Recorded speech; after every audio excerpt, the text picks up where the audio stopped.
হয়েছিল, আমি আবার স্টার্ট করে দিচ্ছি। ওকে, সো আশা করি আমরা কোনো কিছু মিস করিনি। সো আমরা যা বলছিলাম যে তখন আপনাকে আসলে কাস্টমারদের আমরা কি বিভিন্ন প্রমোশনাল ক্যাম্পেইন চালিয়ে নিয়ে আসি, এবং এটার জন্য আমাদের ভালো অ্যামাউন্ট যায়। ইভেন অনেক কোম্পানি আছে যারা প্রথমবার আপনি কিনলে এত টাকা ছাড় দিবে, এত পার্সেন্ট ছাড় দিবে, ঈদ সময় ছাড় দেয়, এটা ওইটা। তা আমি যে এত লস করে যখন আমি ক্যাম্পেইন চালাচ্ছি, আমার মোটামুটি ভালো অ্যামাউন্ট যায়। সো এটা আমার কস্টে যোগ হয়, বা অনেক সময় প্রফিট মার্জিন থেকে আমি ছেড়ে দিচ্ছি। এত কষ্ট করে যখন আমি কাস্টমার নিয়ে আসলাম, তাদেরকে ধরে রাখাও একটা ব্যাপার। আবার এই কাস্টমারদের আমার অ্যানালাইসিস করে আমি কি সবাইকে, চাল ডাল যেটা করে এটা নিয়ে অনেকের অনেক, এই ফেসবুকে ঢুকলে দেখা যায় বিভিন্ন আম, ধরনের এটা নিয়ে বাজে মন্তব্য আছে, যে নেগেটিভ রিভিউ বলে, যেটা সবাইকে ওরা গণহারে মেসেজ দিতে থাকে। ইভেন চাল ডাল না, খাস ফুডে রিসেন্টলি আমি মাস দুয়েক আগে কোনো কিছু কিনতে গিয়ে নাম্বার দিয়েছিলাম, বা বিকাশে পেমেন্ট করেছিলাম। তারপর থেকে আমি কয়েকবার না করি, তারপরেও তারা কল দেয়, তারা মেসেজও না, ডাইরেক্ট কল করে। এবং আহ, তাদের ব্লক করে রাখছে, কিন্তু ব্লক করলেও তো নাম্বার মিস কল যখন আসে দেখা যায়, দেখি যে এখনো কনসিস্টেন্টলি প্রায় 10 দিনে একদিন করে কল করে। তো এইটাতে আসলে এই যে ক্যাম্পেইন গুলা চালানো হচ্ছে, এই ক্যাম্পেইন গুলা আসলে এফেক্টিভ না। সবাইকে আমি একই জিনিস আমি মেসেজ দিচ্ছি, কিন্তু আমার সবাই তো একরকম না। কেউ আছে যে মাসের শুরুর দিকে সে ইনকাম শুধু কেনাকাটা করে,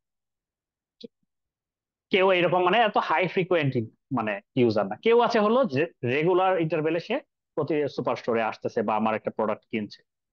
আবার কেউ আছে যে হলো অনেক আগে কেনাকাটা ছেড়ে দিচ্ছে, এখন আর আসে না। আগে কেনাকাটা করতো ভালো, কিন্তু আমি তাকে, এটাকে বলে চার্ন কাস্টমার। তো চার্ন কাস্টমারকে আমি রিঅ্যাক্টিভেট করতে চাচ্ছি। লস্ট কাস্টমার, লস্ট কাস্টমার কাকে রিঅ্যাক্টিভেট করতে চাচ্ছি? যে আসলে আমার জন্য ভ্যালুয়েবল ছিল না, তাকে এত রিঅ্যাক্টিভেট করেও আমার লাভ নেই। কিন্তু যে সিম কোম্পানি গুলা যেটা হতো এক সময়, যে অফার দিচ্ছে, অফারটা ব্যবহার করে মানুষ সিমটা চেঞ্জ করে ফেলছে আরেকটা, আর ওই সিম কখনো খুলেও দেখেনি। তো আমি চাই যে আমার রেগুলার ইউজার ছিল, কোনো কারণে সে হারিয়ে গিয়েছে, তখন তাকে আমি এক ধরনের মেসেজ দিব, আপনি আসলে আপনার জন্য এই রিওয়ার্ড বা সামথিং, এটা এটা। যে আমার রেগুলার কাস্টমার, তাকে ওইটা দেওয়ার দরকার নাই, তাকে অন্য কিছু, আমার প্রোডাক্টের প্রাইসের আপডেট দিব, বা এই ধরনের বিভিন্ন ধরনের মেসেজ দেওয়া যায় বা ইয়ে করা যায়। তো এই গ্রুপিংটা কিভাবে করবেন লাখ লাখ কাস্টমারের মাঝে? স্বপ্নের কাস্টমারের কথা চিন্তা করেন, ওদের লাখ লাখ কাস্টমার, ইভেন কোটিও হইতে পারে। তো এই কাজগুলা আমরা কিভাবে করতে হয় সেটা আমরা একটু এখন দেখবো। আমি জাস্ট প্রেক্ষাপটটা একটু আলোচনা করলাম, কারণ কি কারণে আমরা কি করতেছি সেটা যদি না বুঝি, আসলে আমাদের জন্য লার্নিংটা এফেক্টিভ হয় না। আমরা একটা টুলস শিখাতে লেগে গেলাম, কিন্তু টুলসটা কেন শিখবো, কি কারণে, এটা যদি আমরা না পারি, না জানি, না বুঝি, তখনই আসলে যা শিখলাম কিন্তু এটা আমি অ্যাপ্লাই করতে পারি না।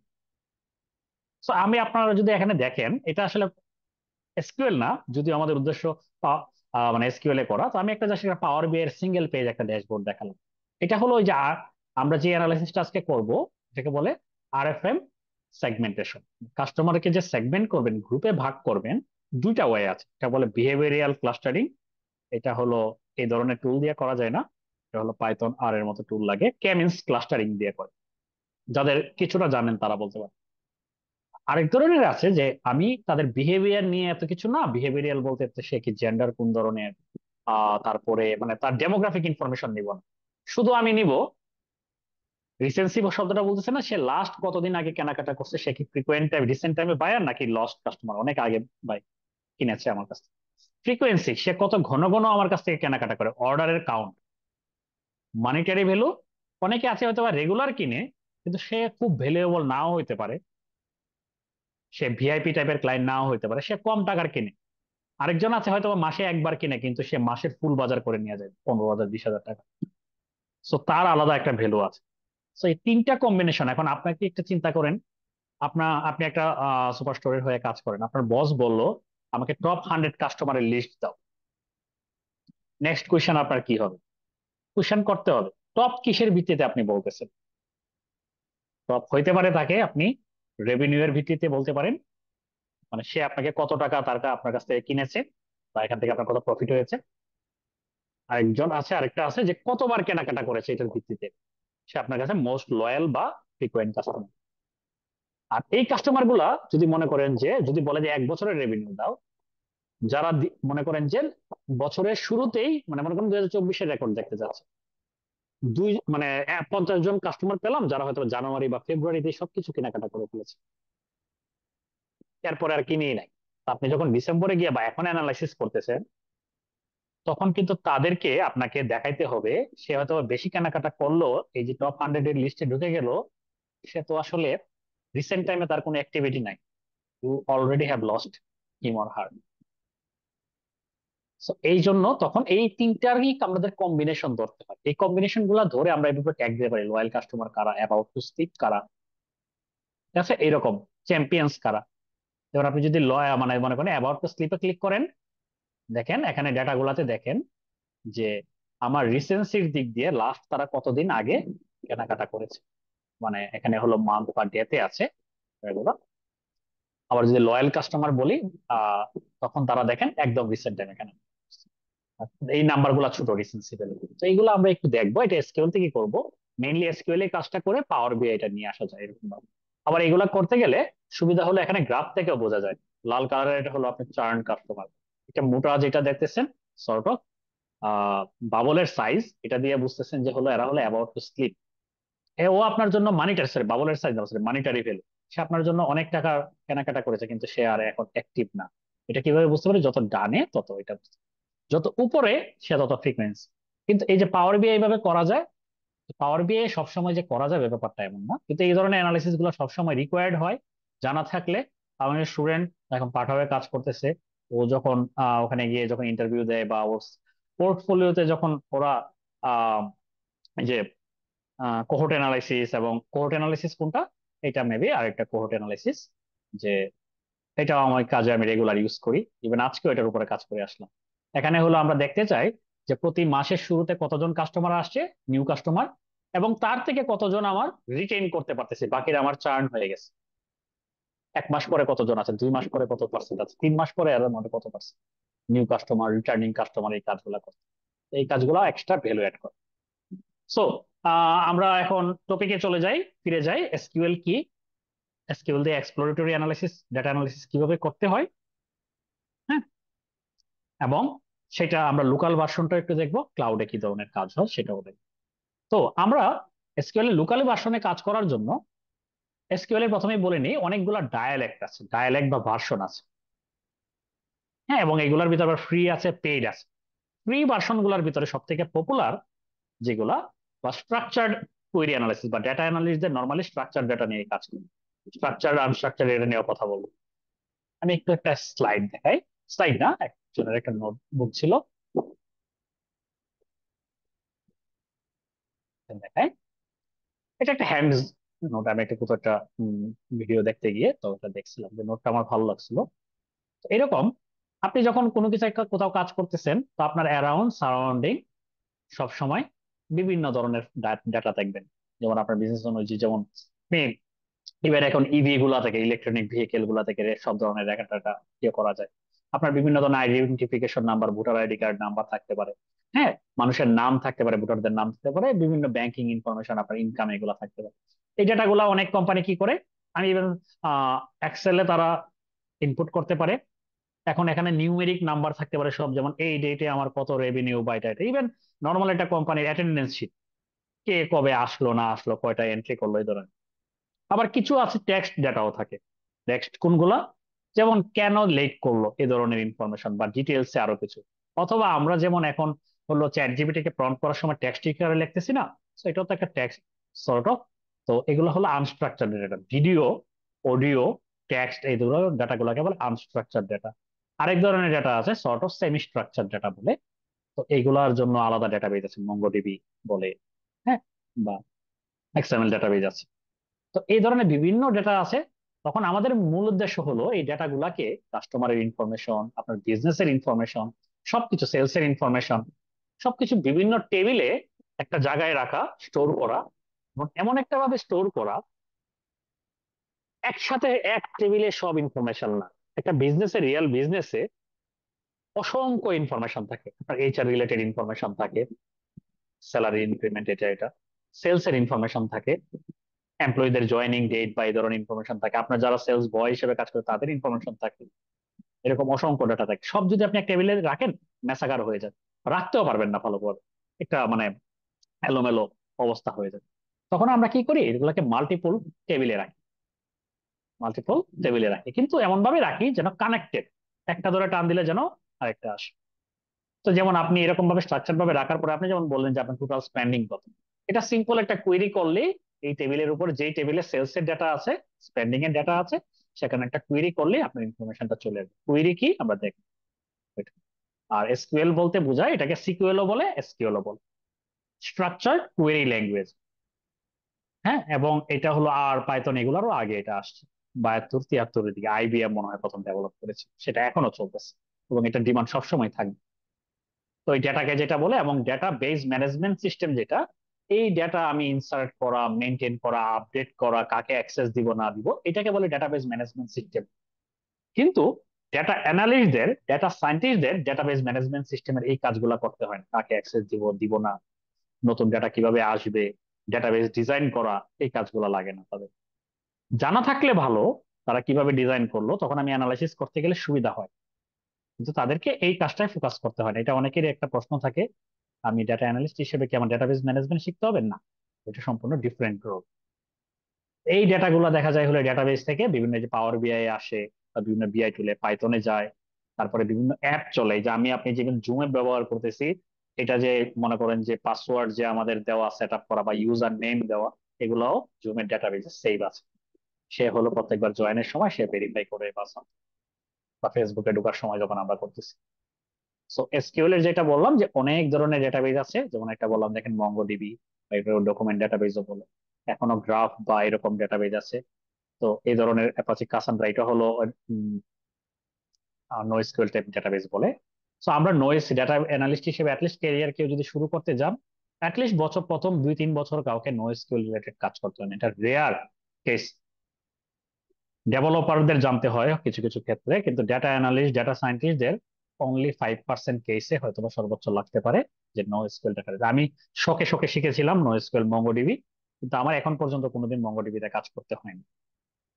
আমি সবসময় কাজ করেছি যে স্ট্রাকচার ডেটাবেজ, যেগুলো যে রিলেশনাল ডেটাবেজ যেটাকে বলে, মাইএসকিউএল এ কাজ করেছি, পোস্টগ্রেস এ কাজ করেছি, মাইক্রোসফট এসকিউএল সার্ভার, এটা মাইক্রোসফটের প্রোডাক্ট, এটা ওরাকলের প্রোডাক্ট। ওরাকলের দুইটা আছে, ওরাকল ডিবি মাইএসকিউএল, একটা ফ্রি একটা ফ্রি না, পোস্টগ্রেস পুরোপুরি ফ্রি। তো এরকম আরো অনেক ডাটাবেস আছে, রেডিস বা এগুলো এগুলো আমাদের না জানলেও হবে। তো আপনারা কোনটা শিখবেন? আপনি মাইএসকিউএল পোস্টগ্রেস যে কোনো একটা শিখলেই হয়, বা Microsoft SQL server, any one একটা যদি শিখেন, বাকিগুলা 95% সেম। অনলি 5% কেসে সর্বোচ্চ ডিফারেন্স পাবেন, এবং যে 5% মিলবে না, আপনি জাস্ট ওই কোডটা দিয়ে যদি দেখেন, আপনি যেটা শিখছিলেন মনে করেন মাইএসকিউএল একটা কিছু, বা আজকে যেমন আপনাদের আমি একটা কুয়েরি করে শেখাবো, এই কুয়েরিটা আপনি যদি চ্যাট জিপিটি কে নিয়ে বলেন এটাকে তুমি পোস্টগ্রেসে কনভার্ট করো, অথবা আপনি যখন রান করতে যাবেন আপনাকে একটা এরর দিবে, ওই এররটা নিয়ে যখন ইয়ে করবেন হয়ে যাবে। ওকে, এই আর কি। আর ডেটাবেজের স্ট্রাকচারটা একটু বলে নিই, আমি এটা এখনই দেখাবো। মাইএসকিউএল ডেটাবেস খুলে, ডেটাবেজে আপনার যে সবার হাইয়েস্ট লেভেলে যেটা থাকে, একটা সার্ভার, একটা ডেটাবেস, একটা সার্ভারে মাল্টিপল ডেটাবেস থাকতে পারে, যেমন আমার এই পিসিতে আমি মাল্টিপল ডেটাবেস ইনস্টল করতে পারবো। তারপর এটার ভিতরে স্কিমা থাকে, ওটা স্ট্রাকচারটা কিরকম থাকবে এটার জন্য স্কিমা গুলো থাকে।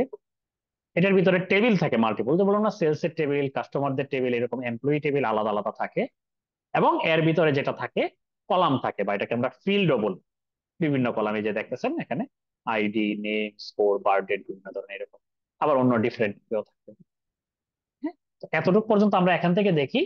আমরা এখন হ্যান্ডস অন ইয়েতে চলে যাই। আর আপনাদের যত কোশ্চেন আছে, আমি আমি বেশিক্ষণ নিব না, আর হাফ 1 আওয়ারের মতো সেশন নিব, 10টার পরে থেকে আমি আনসার করবো, বা 10টা 10।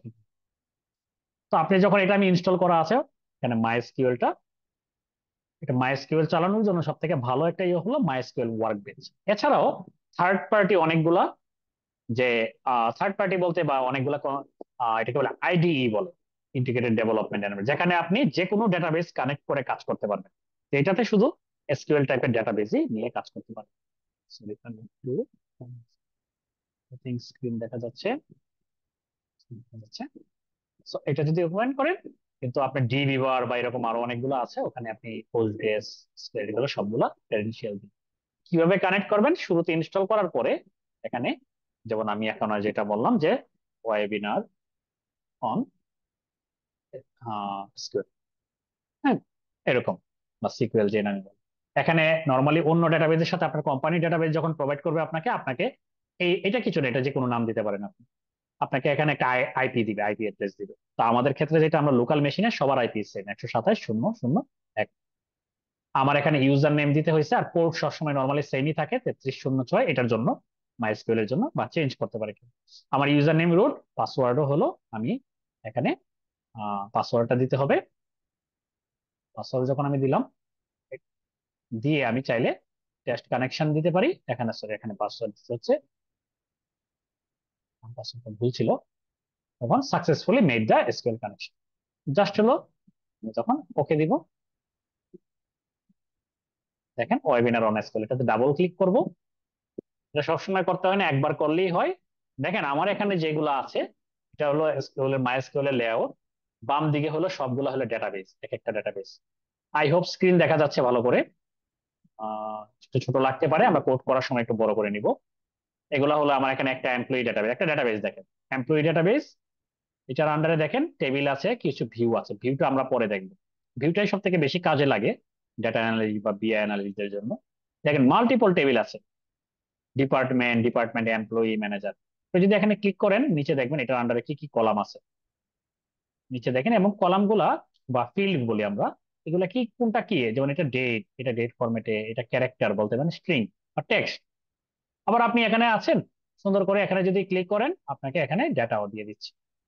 কিন্তু দেখেন তো এখানে কি লিখতে হয়েছে,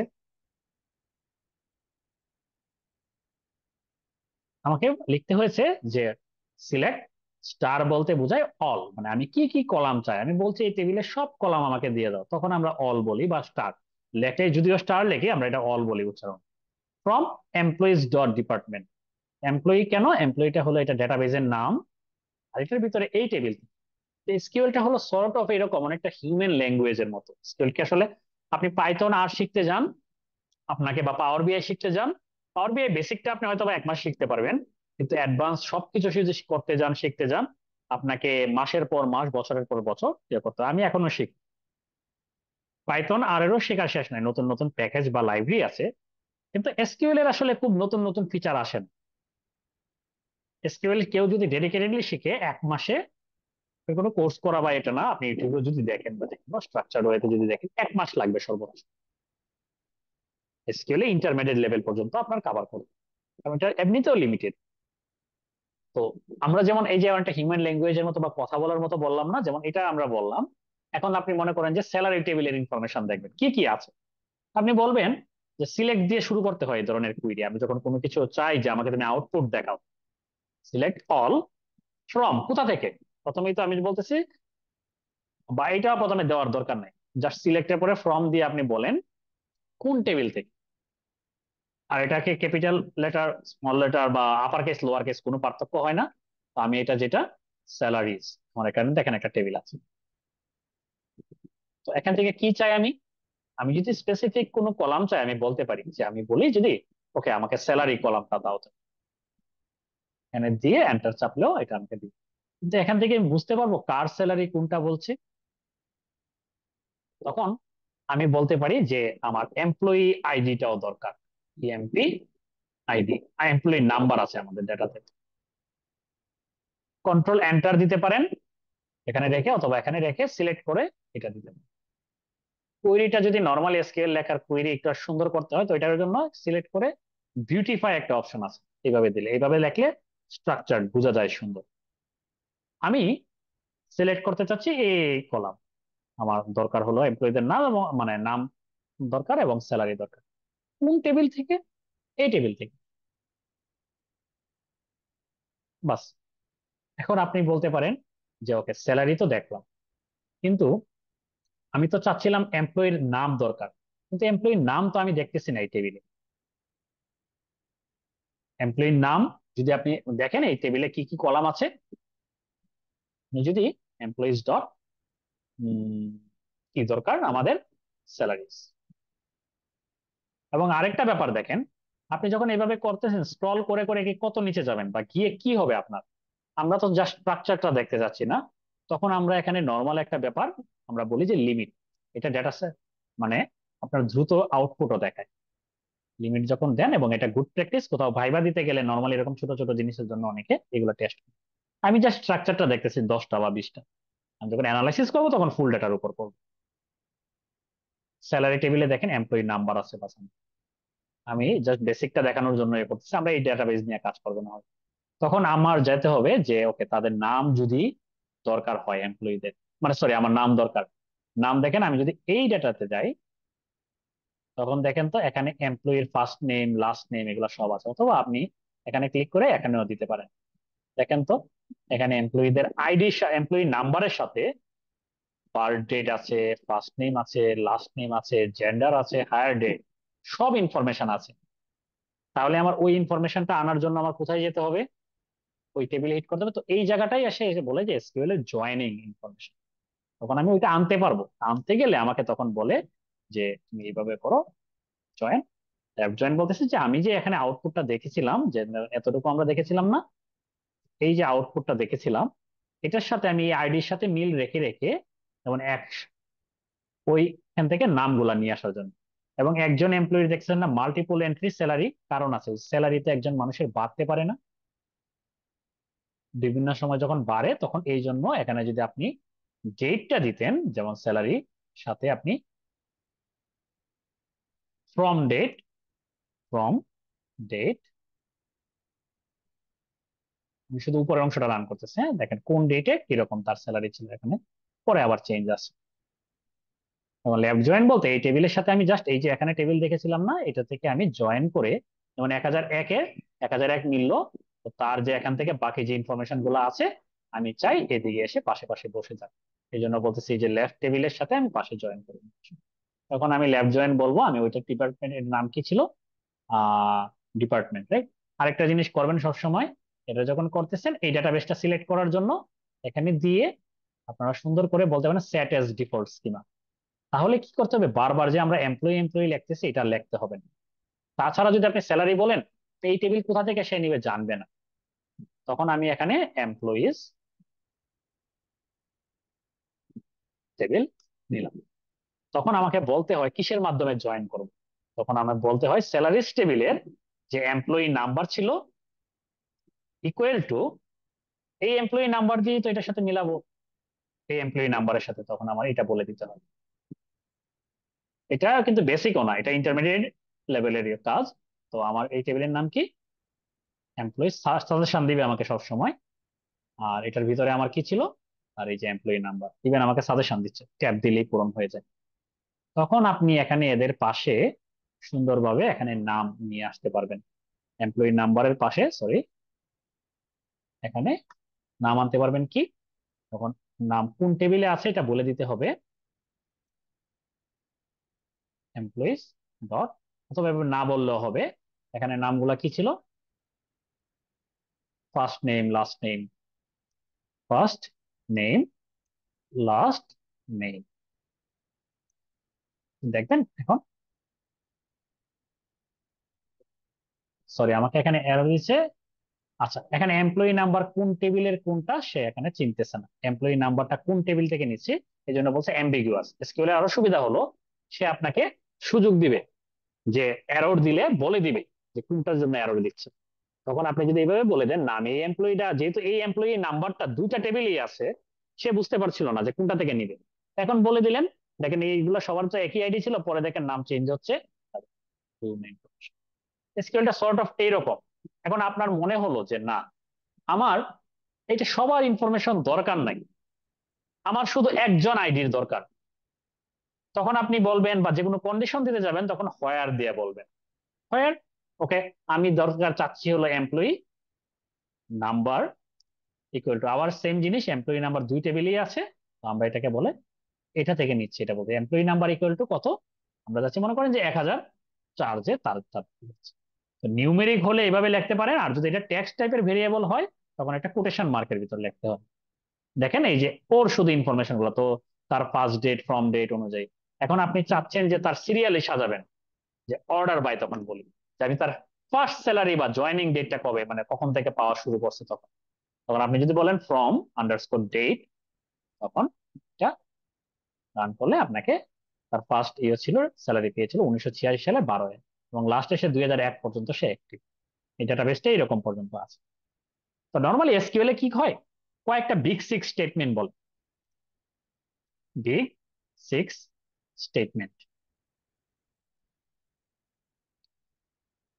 big six statement. Big six statement কি, এই যে সিলেক্ট, প্রথমে দেখেন যে কোনো কিছু করতে গেলে আমাদের সিলেক্ট লাগে, তারপরে কি ওই যে ফ্রম লাগে, কোথা থেকে নিব, কোনো কন্ডিশন যদি দিতে চাই তাহলে আমরা কি হোয়ার বলি,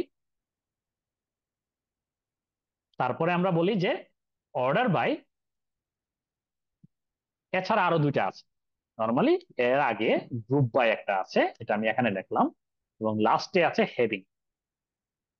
এবং দেখেন এটা এরর দিচ্ছে, তো একটা কারণ কন্ট্রোল চেপে ফরওয়ার্ড স্ল্যাশ যদি দেন সবগুলা কমেন্ট আকারে চলে আসে, বা ডাবল এরকম ড্যাশ ড্যাশ দিয়ে স্পেস দিলে এটা কমেন্ট আকারে চলে আসে, না হলে এরর দিবে আপনার এসকিউএল। এবং এসকিউএল এর কুইরি সবসময় শেষ করতে হয়, কোথায় শেষ হলো তাকে এটা বোঝানোর জন্য একটা সেমিকোলন দিতে হয়।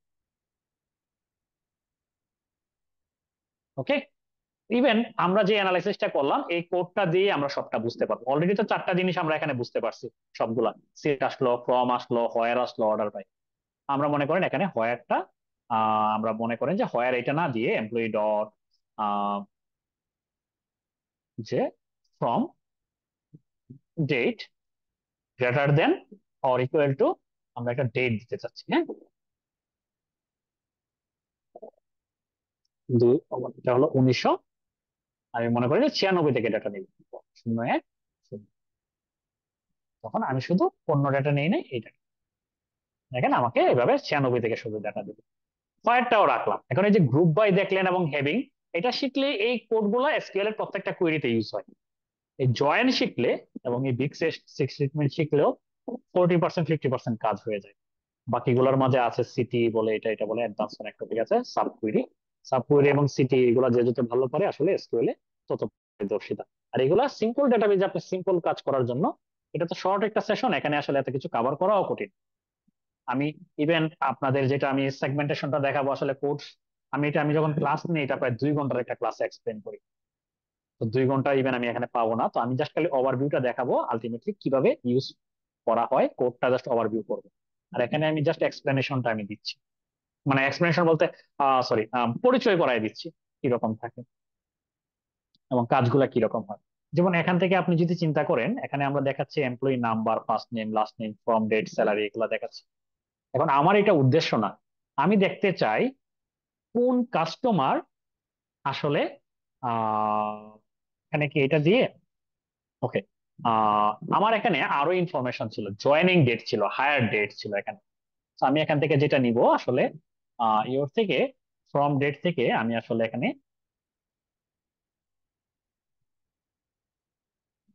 হায়ার ডেট আছে। ওকে, আমি হায়ার ডেট অনুযায়ী দেখতে চাই কোন ইয়ারে কতজন, যেমন আমি এটা একটু রান করি, বিভিন্ন হায়ার ডেট আছে। তো এখানে ফর্ম ডেট নাই, তখন আমি হায়ার ডেট অনুযায়ী এটা সিরিয়ালি সাজাই। আমি এখানে দেখতে চাচ্ছি যে হলো কোন ডেটে বা কোন ইয়ারে আমার কতজন এমপ্লয়ি হায়ার হয়েছে। এটা যদি করতে চাই, ইভেন আমার এই টেবিলও দরকার নাই, এই ইনফরমেশন গুলো দেখেন আমার সব এমপ্লয়ি টেবিলই আছে, এখানেই আছে না, দেখেন তো, এখানে হায়ার ডেট আছে। আমি যদি দেখি যে কোন ইয়ারে আমার কতজন হায়ার হয়েছে, তো এটা করার জন্য আমার যেটা লাগবে, সিলেক্ট, এই যে বলেছিলাম আগে ফ্রম, কোন টেবিল থেকে, এমপ্লয়িজ। আমরা যেহেতু অলরেডি ডেটাবেস বলে দিয়েছি যে কোনটা ইউজ করব, এটার কমান্ডটাও হলো নর্মাল এরকম, যে ইউজ, ইউজ হলো এমপ্লয়ি, এটা যদি দেন তাহলে দেখাবে এখানে কালো দাগটা দেখাবে এবং আমরা এই ডেটাবেসটা ইউজ করতেছি। ওকে, এখন দেখেন সিম্পল আমরা করতেছি যে আমাদের এখানে কি দেখতেছিলাম আমরা, ওনার আমাদের এটা দেওয়ার দরকার নেই। সো আমরা কোন ইয়ারে কতজন হায়ার, আপনার যদি ইয়ার দেন, ইয়ার ফাংশনের মাঝে হায়ার ডেট, আমি জানি না এটাকে দিবে কিনা, এস ইয়ার, হায়ারিং ইয়ার, এটা আমি বলতেছি, এক্সপ্লেন করতেছি কি বোঝায় হায়ারিং, সরি হায়ারিং ইয়ার।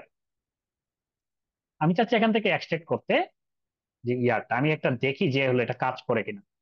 আমি এসকিউএল এর কয়েকটা ভার্সন ইউজ করি, তো এক একটার জন্য এক এক রকম। তো মাঝে মাঝে আমার ক্লায়েন্টের কাজ করতেছে এখন মাই এসকিউএল সার্ভারে, দেখেন ইয়ার গুলো এক্সট্রাক্ট হয়ে যায়, রাইট। এবং আপনি যদি এই অংশটা না দিতেন জানেন কিরকম দেখাতো এটা, এটা আগলি, সরি আগলি দেখাতো অনেক। দেখেন রান করে দেখেন তো, উপরে লেখা দেখাচ্ছে টাইটেল হলো ইয়ার হায়ার আন্ডারস্কোর ডে, So এই জন্য এটাকে সুন্দর একটা নাম দেওয়ার জন্য আমরা অ্যাজ বলে এটাকে বলে এলিয়াস বল, সুন্দর নাম দিতে যেন পারেন, আপনার আউটপুটটা যেন সুন্দরভাবে ফরম্যাটেড দেখায়।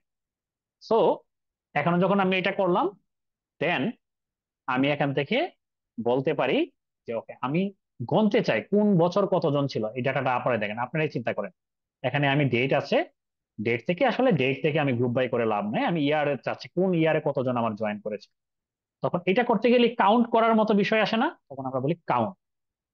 কাউন্ট এমপ্লয়ি কি নাম্বার, EMP, এল নাই, employee number, S number of customers joint অথবা হায়ার, এখানে একটা কমা দিতে হবে। এখন আপনি বলতে পারেন কেন আমি স্পেস দিয়ে দিয়ে লিখেছি, স্পেস ছাড়াও লেখা যায়, স্পেস যা সারা লেখলে একটা এরর দিবে। তখন আপনাকে যদি করতে চান একটা কোটেশনের ভিতরে এইভাবে দিতে হবে, স্পেস, সরি আন্ডারস্কোর, মানে যদি দিতে চান, স্পেস যদি দিয়ে লিখতে চান সুন্দরভাবে আরো ফরম্যাটেড চাচ্ছেন, কিন্তু তখন এইভাবে দিতে হবে। এই জন্য গুড প্রসেস হলো একটা আন্ডারস্কোর দিয়ে দিয়ে দিয়ে দিয়ে লেখা। যাই হোক, আমি তাও এইভাবে লিখলাম, এইভাবে যে লেখা যায় এটা দেখানো। কিন্তু এটা যখন করবেন তখন আমরা চাই, এটা একটা উদাহরণ দিই আমি গ্রুপ বাই এর ব্যবহারটা।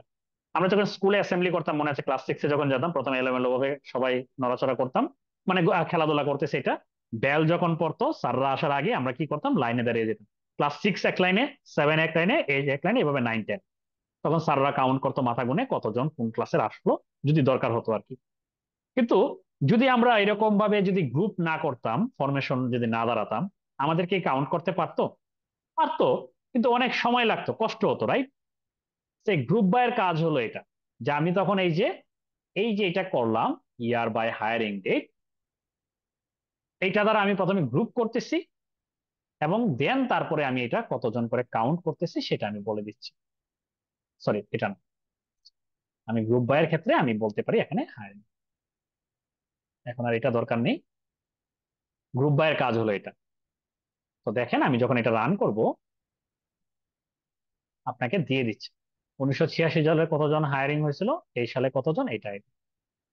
ইভেন এখন যদি ওই যে বলছিলাম না হোয়ার, সবগুলো আমি এক স্টেটমেন্টে দেখাতে যাচ্ছি। হোয়ার এর কাজটা কোথায় আসে? হোয়ার হলো আই থিঙ্ক এতে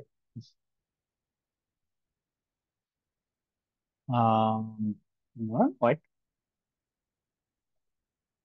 হোয়ার হলো আপনি চাচ্ছেন যে হলো যে ইভেন এটাও যদি দিতে চান, এটা এইভাবে দিলে হবে না, আই থিঙ্ক গ্রেটার দেন 1926, এর পরের ইয়ার গুলো। আচ্ছা, এখানে সরি আননোন কলাম হায়ারিং ইয়ার, এটাকে সে চিনে না এইভাবে। তারপরে যদি ওকে দিতে চান এইভাবে দিতে পারেন, অযথা অরিজিনাল ডেটটাও দিতে পারবেন, কে চিনে না। তখন দেখেন 1996 ইয়ার পরে থেকে সে সিরিয়ালি দিচ্ছে, 96 এর পরে থেকে। আপনি যদি চান 96 থেকে যদি দিতে চান এভাবে, এবং এই যে অর্ডার বাই বলেছিলাম, না হলে দেখেন সিরিয়ালটা মিলে না, অর্ডার বাই, তখন আবার এই অংশটা দিতে পারবেন। অথবা বারবার এটা লিখতে হচ্ছে না, এটাকে আরো সহজ করা যায়। তখন দেখেন 96 এ কতজন, 97 এ কতজন, 98, এটা দেখলে আপনি ট্রেন্ড বুঝতে পারেন ওই কোম্পানি হায়ারিং কমিয়ে দিচ্ছে ওভার দ্য টাইম। এইভাবে নর্মালি অনেক সময় ট্রেন্ড বুঝি আমরা, কাউন্ট দেই, সামারি টেবিল দেই। আপনার জন্য সিম্পল, যারা ব্যাংকে যদি কেউ আপনাদের কাজ করে থাকেন, বা আম, তখন যে হলো নর্মালি আমি বাংলাদেশ ব্যাংকে যখন একটা রিপোর্ট দিতাম, যখন যদি যদি আমি সরাসরি ব্যাংকে কাজ করতাম না, আমাদের কোম্পানি আর কি, ওদের ক্লায়েন্ট ছিল, তো তাদেরকে একটা রিজিওনাল রিপোর্ট দিতে হতো। তারা হলো 400টা ক্লাস্টার ভাগ করছিল, বা তাদের হলো এজেন্ট পয়েন্ট ছিল 400টা, ওই অনুযায়ী তাদেরকে দিতে হতো কোন জায়গায় হলো তাদের হলো শিশুদের, মানে ওই যে বয়স্ক ভাতা অ্যাকাউন্ট কয়টা হয়েছে, লোন অ্যাকাউন্ট কত হয়েছে, লোন ডিসকভারি কেমন, মানে সরি রিকভার কেমন হয়েছে, এই ধরনের বিভিন্ন ইনফরমেশন, মহিলা অ্যাকাউন্ট কেমন হয়েছে, স্কুল অ্যাকাউন্ট কতজন হয়েছে, এগুলাকে ওরা গুড ইন্ডিকেটর হিসেবে দেখে। তারপরে এগুলো আবার গ্রাফে টাফে অনেক সময় দেখাতে হবে।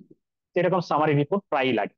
আপনার কোন ক্লাস্টারে কোন ব্রাঞ্চে কেমন কতজন ক্লায়েন্ট, এরকম কোন একটা স্পেসিফিক টাইমের পরে এটা যদি দেখতে চান, এই কয়েকটা কুয়েরি দিয়ে করা যায়।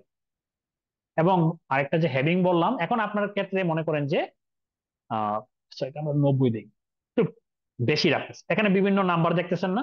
এখন একজন হয়তো বা চিন্তা করতেছে যে না, আমি 1990 বা তারপরে আমার যতগুলা এমপ্লয়ি আছে তাদের আমি দেখতে চাচ্ছি কোন ইয়ার গুলোতে আমার 5,000-এর বেশি এমপ্লয়ি হায়ার্ড হয়েছে, এটা আমি দেখতে চাই। বিজনেসের ক্ষেত্রে সেম, আপনি হয়তো স্বপ্ন হতে কোন প্রোডাক্টটা কতটুকু সেল হচ্ছে প্রতিদিন, অ্যামাউন্ট দিলেন বা কয়টা সেল হয়েছে, এটা অর্ডার হয়েছে, এটা দিলেন। বিশাল লিস্ট, 400-500 প্রোডাক্টের লিস্ট, এসকিউ, প্রোডাক্ট এসকিউ, এইগুলাতে আপনার কেউ কিছু ডিসিশন নিতে পারবে না। তখন সে যদি একজন বলে যে না আমাকে তুমি ওইগুলা দাও শুধু যেগুলা আজকে 1,000 বারের বেশি অর্ডার হয়েছে, বা আজকে এগুলা 1 লাখ টাকার বেশি আমি সেল করতে পারছি, তখন আপনি কি কন্ডিশন? তখন হলো ওই যে অলরেডি গ্রুপ বাই দিয়ে এভাবেই সাজাবেন সেমলি, সেম ভাবে। লাস্টে শুধু একটা হেডিং নামের একটা ইয়ে যাবে, গ্রুপ বাই এর পরে হেডিং ইউজ করতে হবে। হেডিং, এই যে আপনি এটা বের করছেন, এটার উপর একটা কন্ডিশন দেওয়া যায়, এটার উপরে একটা কন্ডিশন দেওয়া যায়। হেডিং, আপনি ওই যে বললাম 5,000-এর উপরে, এরকম যদি একটা শর্ত দেন, তখন হলো এখানে যাদেরকে দেখাচ্ছে কোনো ইয়ারে কি 5,000-এর নিচে কোনোটা আছে? নাই, রাইট? কিন্তু আপনি যদি এটা ছাড়া যদি নর্মালি রান করতেন, এটা আপনার লিস্টটা অনেক বড় হইতে পারতো। যেমন হেডিং যদি না দেন, আপনি কি হবে, কমেন্ট আউট করে রাখেন, এটা হলো কমেন্ট আউট করা। এখন দেখেন কম বেশি বিভিন্ন ধরনের আছে। So, এই হলো একটা এসকিউএল এর ওভারঅল একটা ভিউ, মানে এসকিউএল এর ডেটা অ্যানালাইসিস কিভাবে করতে হয়। এছাড়া অনেকগুলা টপিক আছে। আহ যেমন আপনাকে বলি যে এটাকে বলে sub query, common table expression বা সিটি বলে, উইন্ডো ফাংশন, এগুলো হলো অ্যাডভান্স বিষয়, এবং এগুলাতে যে যত ভালো তত ভালো কাজ করে। এই বিষয়গুলোতে খুব ভালো হইতে হবে। কারণ বড় বড় কুইরি যখন আমরা কাজ করি, যখন 200 লাইনে 300 লাইনের কুইরি হয়, এত না হোক অ্যাটলিস্ট 50-60 লাইনের কুইরি তো রেগুলার ব্যাপার। তো ওইগুলাতে আপনি চেইনিং করে করে করে করে কিভাবে করবেন? সাব কুইরির ক্ষেত্রে চেইনিং করে করাটা কঠিন। একটা সময় সাব কুইরি ইউজ করতো, কিন্তু একটা পর্যায়ে যখন সিটি ব্যবহার শুরু হলো বা আসলো যখন ফাংশনালিটি, মানুষ এটা করে চেইনিং এর মতো, একটা পার্টকে আরেকটা পার্ট, একটা পার্টে। সো এগুলা দেখানো হয়। উইন্ডো ফাংশন কিছু কাজ আছে যেগুলো খুবই, এগুলা বিভিন্ন ভাইভাতে গেলেও আপনাকে সেম কোশ্চেন করবে, বা আপনারা সার্চ দিয়েন মানে বিভিন্ন বড় বড় টেক কোম্পানিতে ইন্টারভিউ কোশ্চেন গুলা কি কি হয়, তখন দেখবেন র্যাঙ্ক এবং ড্যান্স র্যাঙ্ক, রো নাম্বার, এগুলা দিয়ে পার্থক্য আসে, মানে কোনটা কোনটা কখন ইউজ করবো বা এগুলোর উপর প্রবলেম সলভিং আসে। এবং এই কোয়েরি গুলো আপনি সেভ করলে জাস্ট কন্ট্রোল এস যখন দিবেন, অথবা এখানেও যদি দিতে পারেন, দিয়ে যদি সেভ করতে পারেন, এখানে সেভ স্ক্রিপ্ট দিতে পারেন, আমি কন্ট্রোল এস দিলাম, তখন হলো লাস্টে এগুলোর ইয়ে হলো এক্সটেনশন হলো ডট এসকিউএল। যেমন আপনাদের যে সেশনটা নিচ্ছিলাম আমি, I think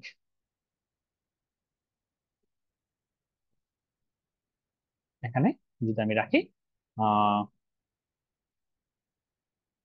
ইডিএ on in SQL, এটা আমি জাস্ট ইয়ে করলাম। হ্যাঁ, এখন আমরা যেই টপিকটাতে আজকে ছিলাম, এতক্ষণ আমি টাইম পাবো না, আমি জাস্ট ছোট্ট করে ইয়ে করতেছি যে এখানে আমার এই ডেটাবেসটা অলরেডি, এগুলো আমি, আপনারা বলতে পারেন এখানে ডেটা লোড করলাম কিভাবে।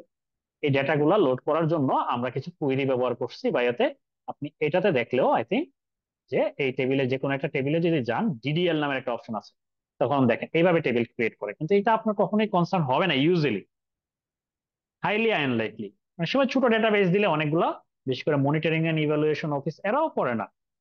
এমআইএস এ অনেকে কাজ করে যখন, তখন ছোট ছোট ডেটাবেস বানাইতে হয় অনেক সময়, নর্মালি সফটওয়্যার ইঞ্জিনিয়াররা বেশিরভাগ সময়। যেমন এখানে আমি বলি একটা এমপ্লয়ি ডেটাবেসটা বানাও, ক্রিয়েট করো, দেন এটার ভিতরে এটা কি ধরনের ভেরিয়েবল হবে বা ফিল্ড হবে, ইন্টিজার হবে, এটাতে আমি নাল ভ্যালু কোনোটা আমি অ্যালাউ করবো না। না হলে এরকম আমরা বলে দিই রেস্ট্রিকশন, এগুলো হলো ডেটাবেসের কনস্ট্রেইন। বার্থ ডেট কিরকম ডেট হবে, এটাও নাল হবে না। ফার্স্ট নেম কি বার্কার মানে হলো টেক্সট টাইপের কিছু হবে। জেন্ডার হলো, আমি বলে দিচ্ছি কেউ এম এবং এফ এর বাইরে যদি কেউ দেয়, কারণ আমরা যখন অ্যানালাইসিস করতাম আমাদের প্রায় সমস্যা হতো, কেউ মেল কে রেখেছে MALE, আবার কেউ এম লিখেছে, এগুলো কনফিউশন না? ডাবল ক্যাটাগরি হয়ে যাচ্ছে সেম জিনিস। তখন এইভাবে এনুমারেটর এভাবে রেস্ট্রিকশন দিয়ে দেওয়া যায়, একটা লিস্ট অফ ভ্যালু থেকে আপনি চুজ করবেন। তো এরকম বিভিন্ন ধরনের এই ওগুলো থাকে। তো আমি আজকে এটা করলাম না, আমরা যেটা করার ইচ্ছা ছিল, আমি একদম শর্টকাটে আমি দেখাই আপনাদের মেইন টপিক। মেইনলি এক সেশনে আসলে এত কিছু করাও যায় না, যদিও কাস্টমার সেগমেন্টেশন কি আমি অলরেডি আমি বলে দিয়েছি আপনাদের, আহ বাকি পাওয়ার বিআই দেখিয়েছি। তো আমি এখানে একটা যে ডাটাটা, এই ডাটাটা হলো এখানে যদি আপনি দেখেন, রেকর্ড আছে প্রায় 1824টা রেকর্ড আছে। এখানে তাদের অর্ডার নাম্বার, এটা সেলস এর একটা sample data, order number, quantity কতটুকু অর্ডার হয়েছে, প্রত্যেকটা প্রোডাক্টের প্রাইস কত, order line number, sales, order date, status, quarter ID, month, year, এরকম বিভিন্ন ধরনের ইনফরমেশন আছে কাস্টমারদের, কে কোন জায়গায় পোস্টাল করে, এরকম বিভিন্ন ইনফরমেশন। এই ডাটাটা আমি কিভাবে লোড করবো এসকিউএল? যদি নর্মালি যদি ডেটাবেস ক্রিয়েট করে অনেকভাবে করা যায়, পাইথন থেকে করা যায়, বা নর্মাল ইয়েতে যদি করেন, তাহলে যেটা হবে, আপনি এইভাবে একটা টেবিল বা ডেটাবেস কিছু বানালেন, বানানোর সময় বা আপনি, যেমন আমার হলো আরএফএম এর জন্য আমি এখানে কাজ করেছিলাম, এটার জন্য অলরেডি মনে হয় এখানে স্যাম্পল সেলস ডাটা, আমি মনে করেন এখানে ক্লিক করলাম, আমি আবার নতুন করে এটাকে অ্যাড করব, হ্যাঁ, রাইট বাটন ক্লিক করলাম, অথবা এখানে করব অন্য একটা সেলস ডাটাবেসে করি, আরএফএম এটাতেই করি, সমস্যা নেই, আমি নতুন ডাটাবেসে করতে পারবো। আমি দেখেন, এগুলো লাগবে না।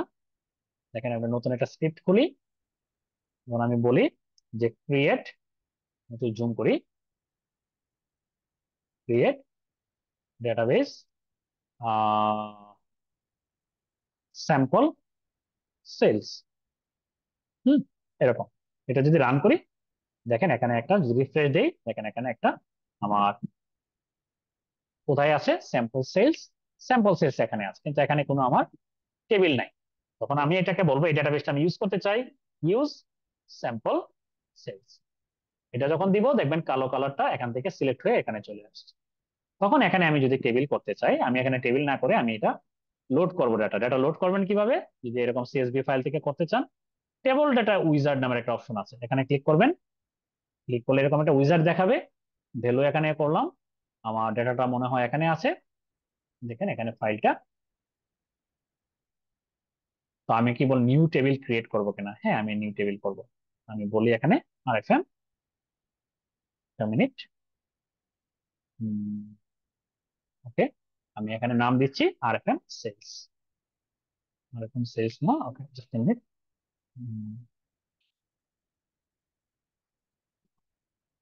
বা আমি স্যাম্পল সেলস যেটা বলছি, তো আরএফএম, আরএফএম, ওকে, সেলস ডাটা নাম দিলাম, ওকে ফাইন।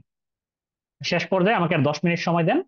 দেখেন এখানে যখন আপনি লোড করবেন একটা জিনিস লেসন, আপনি যদি এগুলাকে, এখানে ডেট আছে না, ডেট এখানে প্রপারলি নাই, দেখেন 2 ডিজিট আছে, সে বুঝবে না কোনটা মান্থ, কোনটা ইয়ার, অর এনিথিং। আমি এটা বুঝতেছি, প্রথমে 24 দেখে বুঝতেছি এটা হলো ডেট, তারপরে একটা মান্থ, তারপরে ইয়ার, ইয়ারটা ছোট করে লেখা আছে। তো এগুলো যখন আমরা না বুঝি, তখন আমরা ইউজুয়ালি, এটা সেফ প্র্যাকটিস হলো ডেটকে আমরা সবসময়, যে এখানে কি আছে, অর্ডার ডেট আছে, অর্ডার ডেটকে আমি সবগুলাকে একটা টেক্সট হিসেবে আমরা রিড করি, টেক্সট হিসেবে রিড করি, তারপর এটাকে আমরা কনভার্ট করাটা দেখবো। তো এটা সেফ ওয়ে, না হলে অনেক সময় লোড করার সময় এরর এরর দেখাবে, হ্যাঁ। আর তারপর অর্ডার ডেট আছে, আর কোনো ডেট আছে? আমাদের একটাই মেবি ডেট ছিল, রাইট? হ্যাঁ, আই থিঙ্ক হলো ডেট একটাই ছিল। আমরা শুধু এটাকেই নিলাম, আর অন্য কিছু যা আছে যেভাবে, ওরা কিছু সাজেশন দেয়, যেমন এটা integer order number, quantity order, আপনি যদি প্রপারলি চুজ না করতে পারেন তাহলে কিন্তু আপনাকে এরর দিবে। যেমন প্রাইস ইচে এখানে সে টেক্সট দেখাচ্ছে, এটা কিন্তু টেক্সট দিলে অ্যানালাইসিস করতে পারবেন না। আপনি এটাকে বলতে পারেন, যেহেতু ডাবল বলতে পারেন, মানে যখন দশমিকে থাকে এগুলাকে আমরা ডাবল বলি, হ্যাঁ। তারপর ইন্টিজার, এটা ইন্টিজার অর্ডার লাইন নাম্বার, এটাকে বলে অর্ডার লাইন নাম্বার, যেটা এটাও ইন্টিজার সেলস, যেটা এই যে দেখেন এটা অটোমেটিক সে চিনতে পেরেছে। বাকিগুলো আই থিঙ্ক ঠিক আছে। আপাতত হলো আমরা এটা লোড করি। তো আপনি যখন দিবেন, এটা দেখবেন অটোমেটিক হয়ে গেছে। এটা নর্মালি ছোট ডেটা 2800 সামথিং, দেখেন। না, এটা হয় নাই, এটা বলতেছে জিরো রেকর্ড ইম্পোর্টেড। এখানে দেখেন আমরা যদি রান করি, আই থিঙ্ক কোনো ডেটা নাই, হ্যাঁ, কারণ এখানে সে ভুল কোনো কিছু রিড করেছে। সো ড্রপ, আমি যদি এখানে বলিও, আমাদের যে কুইরিটা ছিল ড্রপ লেবল, আমি তাড়াহুড়া করতে গিয়ে, এটা হলো সেলস আন্ডারস্কোর ডেটা, আমরা নতুন করে এটাতে লোড করব। নতুন করে আবার যদি একটু ট্রাই করি, না হলে আমরা মানে সরাসরি আমার যে লোড করা ডেটা আছে সেটার উপর আমি দেখিয়ে দিব।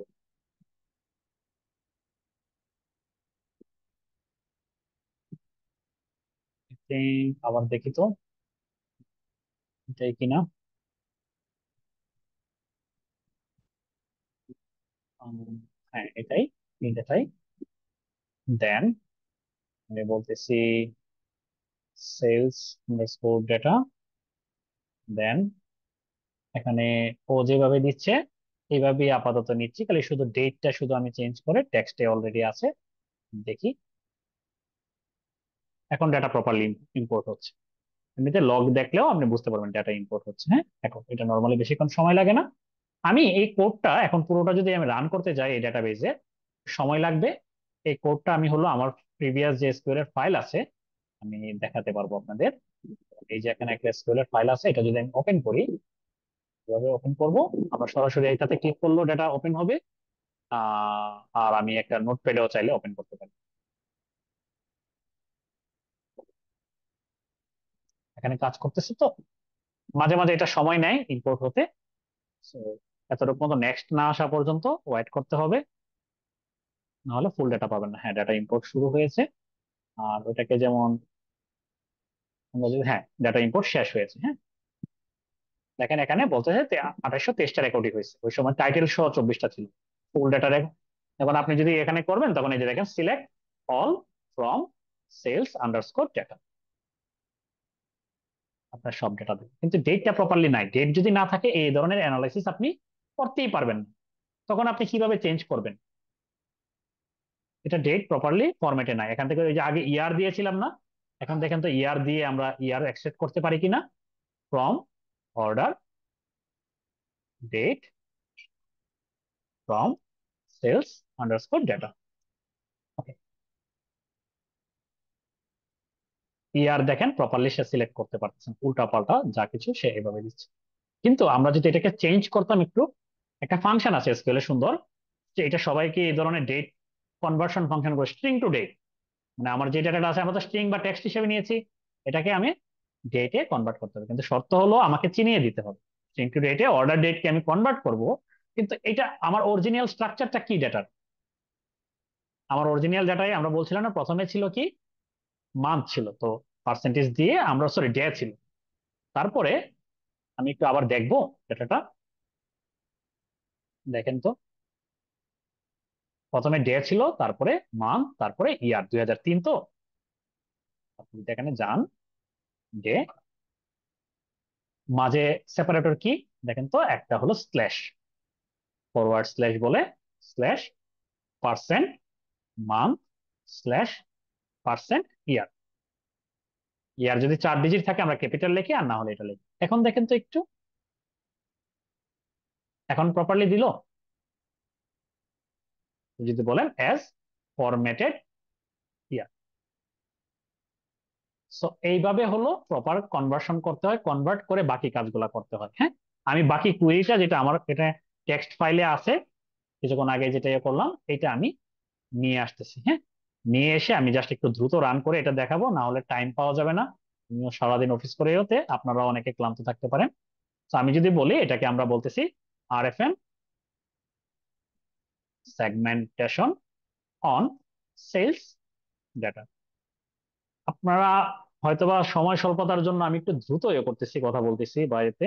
আপনারা একবার কুইরি গুলা দেখবেন, বা এসকিউএল নিয়ে একটা জায়গা আছে একদম বেসিকটা জানার জন্য, যা সেটা বলে দেই।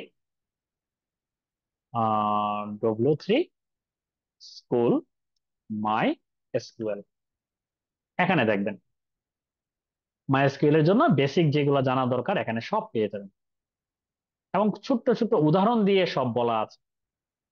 যেমন এই যে ইন বললাম, বা বি টু ইন কখন ইয়ে করবেন, এই যে হেভিং বলছিলাম না, দেখেন হেভিং এর কখন একটা টেবিল ওরা দেওয়া আছে। এই যে এখানে স্টেটমেন্ট দেখেন আপনাদের যেভাবে দিয়েছিলাম সেভাবেই তো আছে। রান করলে আবার এখানে আপনার রান করেও দেখতে পারবেন, এটার আউটপুটও দিবে এখানে, রান এসকিউএল, এখানে আবার এখান থেকে আউটপুটও পাবেন। সো এইটা প্র্যাকটিস করার জন্য এতটুকু। আর ইভেন গুগলের আমি যেটাতে কাজ করি, আহ এটা ফ্রিতে করা যায়, বিগকোয়েরি কিন্তু প্রথম $300 পর্যন্ত ফ্রি। আর ইভেন অনেক সময় ইয়েও করতে হয় না, লাগে না কিছুই, মানে কোনো কিছু ছাড়াই ফ্রিতে অ্যাকাউন্ট খুলে যে কনসোলে ক্লিক করে আপনারা যখন প্রথমবার ইউজ করবেন, তখন জাস্ট একটা হলো এই আইডি খুলে নিতে হয়। প্রথমে আপনাকে দেখাবে, প্রম্পট করবে, একটা আইডি খুলে নিতে হয়, এটা কোনো ব্যাপার না। দেন হলো এখানে এসে গুগলের সব ক্লাউড, কারণ এখনকার সময় আপনি ডেটা সায়েন্টিস্ট হতে যাবেন, লোকাল ডেটাবেজ, লোকাল পাইথনে কাজ করা এনাফ না, আপনাকে ক্লাউডে কাজ করা শিখতে হবে। যেমন আমরা যখন কাজ করি পাইথনের কাজগুলো করি ভার্টেক্স এআই, আর এসকিউএল এর কাজগুলো করি বিগকোয়েরিতে। তো এখানে দেখেন বিভিন্ন টেবিল আছে, বিভিন্ন সময় আমি কাজ করেছি। যেমন এখানেও যদি একটা ইয়ে করি, এটা দেখেন এটা ডেটাবেস, এখানেও সেম প্রসেস। এখানে একটু ডিফারেন্ট নামগুলা, ওখানে যেমন টেবিল ছিল, এটাকে ডাটাবেস, সরি ডাটাবেসের জায়গায় এটা ডেটা সেট, আর এটা হলো আন্ডারে টেবিল, বিভিন্ন টেবিল রাখা যায়। এখানে ই কমার্সের আন্ডারে আমি অনেকগুলা টেবিল রেখেছি। আহ হ্যাঁ, এখানে না, আজকে মাল্টিপল টেবিল রাখা যায়। এখানে আপনি চাইলে এখানেও আপনি কুইরি করতে পারেন, এখানে যখন কুইরি বলবেন সেম জিনিস আপনাকে এখানে, বরং ক্লাউডের এগুলো অনেক ফাস্ট ইউজুয়ালি, কারণ যখন আপনি বিলিয়নস অফ রেকর্ড নিয়ে কাজ করতেছেন, this is your only way. Local database hang করে সর্ট অফ, এটা প্রথমবার স্টার্ট হতে মেশিন এটা সময় নিচ্ছে, এবং এটা কিন্তু কমপ্লিটলি ফ্রি আমি যে জায়গায় কাজ করতেছি শেখার জন্য। সো আপনারা প্র্যাকটিস করার জন্য, এবং এগুলো আপনার সিভিতেও এক্সট্রা অ্যাড করবে। এখনকার সময় বেশিরভাগ জায়গায় জবে করার জন্য বলে স্নোফ্লেক, বিগকোয়েরি এগুলা, সাথে লোকাল, এই যে দেখেন ইনফরমেশন দেখাচ্ছে, আপনি বিগকোয়েরিতেও কাজ করতে পারবেন। আচ্ছা, 10টা বেজে গিয়েছে, আমি জাস্ট 2 মিনিটে রান করে আমি কি করতে চাচ্ছিলাম কাস্টমার সেগমেন্টেশন একটু দেখিয়ে দিই, না হলে টপিক আপনাদের বেসিক না দেখে সরাসরি লাভ দিলে আপনারা নিজেরাই হয়তো মাইন্ড করতেন। এই জন্য আমরা হলো, আমাদের ইয়েটা হলো সেলস ডাটা। তো এখানে যা করতে চাচ্ছিলাম, এখানে বিভিন্ন ইয়েগুলো আছে, আপনাদের যখন কুইরিতে হবে টেবিলের নাম যদি চেঞ্জ করতে হয়, যে এই যে বিভিন্ন জায়গায় জাস্ট হলো টেবিলের নামটা চেঞ্জ করে এই কুইরিটা আমি দিয়ে দিব আপনারা চাইলে। যেমন এখানে আর কিছু না, ওই যে বিভিন্ন ডেট যে চেঞ্জ করে দেখানো যায়, আপনারা কারেন্ট ডেট দিলে আপনাদের কারেন্ট ডেট দেখাবে, আজকের ডেটটা দেখাবে। সো এখানে জাস্ট হলো কিছু সামারি স্ট্যাটিস্টিক্স এর কথা যে বলছিলাম বা চেঞ্জ করা যায়, এগুলাকে এগ্রিগেট ফাংশন বলে, ম্যাক্সিমাম, রাউন্ড, কাউন্ট। আপনি যদি দশমিকের পরে যদি ডিজিট না দেখাতে চান, তখন আমরা এরকম রাউন্ড ফাংশন ইউজ করি, কত ডিজিট দেখাবেন এটা আমরা এখানে বলে দিতে পারি। হ্যাঁ, সো এটা যেমন হলো এখানে ফরম্যাটেড, ডেট যদি আপনি বলেন, অ্যাজ না দিলেও হয়, একটা স্পেস দিলেও হয়, আপনাকে ঠিক মতো দেখেন, স্পেস দিলেও দেখেন। তখন এইগুলার মাঝে আপনি যখন, যে আমরা যে কাজটা করতে যাচ্ছিলাম, এগুলা কাস্টমারকে 3টে ইনফরমেশনের ভিত্তিতে ভাগ করতে যাচ্ছিলাম, কি কি আবার বলি। দেখেন, 2টা ডেটের ডিফারেন্স, আপনার আজকে লাস্ট বিজনেস ডে কত, এটা এই অংশটা আপনাকে এই ইনফরমেশনটা দিবে। লাস্ট বিজনেস ডে কত, ম্যাক্সিমাম ডে। তখন আপনি যখন দিচ্ছেন, আচ্ছা এখানে এতটুকু এরর দিচ্ছে, কারণ হলো আমি ফুলটা, আমার তো এটা না, চেঞ্জ হবে। আপনার লাস্ট বিজনেস ডে এই ডেটার জন্য 2005 সালের মে মাসের 31 তারিখ। এই দিন থেকে প্রত্যেকটা কাস্টমারের লাস্ট ট্রানজাকশন ডেটা ডিফারেন্স নিচ্ছি। তাহলে বুঝে যাবো যে আজকে যে আমি লাস্ট ডে, না মানে আজকের দিনে যদি দাঁড়িয়ে কাজ করতেন, তাহলে আপনি কারেন্ট ডেট দিতেন, কারেন্ট ডেট থেকে লাস্ট কতদিন আগে সে কিনেছে, এটা বের করার জন্য আমরা ডেট দিই। ডেট ডিফ মানে 2টা ডেটের ডিফারেন্স হিসেবে কাজ করে। আর কাউন্ট দিয়ে আমি কয়টা অর্ডার করছে, এটাকে আমরা বললাম যে এফ ভ্যালু বা ফ্রিকোয়েন্সি ভ্যালু। আর ওইটাকে আমরা বলি কি, আর ভ্যালু মানে রিসেন্সি ভ্যালু, কত রিসেন্ট টাইমে সে কিনেছে। আর সাম দিয়ে যেটা করতেছি, সেলস কত টাকার সেলস সে আমাকে হেল্প করেছে, এটাকে বলে মানিটারি ভ্যালু। তো এতটুকু যদি আপনি রান করেন, দেখেন, সরি এখানে আমার চেঞ্জ পুরোটা ইয়ে করতে করি নাই, এটা এতটুকু। এখানে একটা সাব কোয়েরি আছে, যে সাব কোয়েরির কথা বলছিলাম, সাব কোয়েরি হলো আপনাকে রেজাল্ট দেয়। যেমন আপনি এতটুকু হলো আপনার মেইন টেবিল, এটা থেকে আপনি আবার বলতেছেন যে সিলেক্ট অল ফ্রম এটা। তো আমি এখানে পুরোটার যাচ্ছি না, স্টেপ বাই স্টেপ আমি দেখাই কি।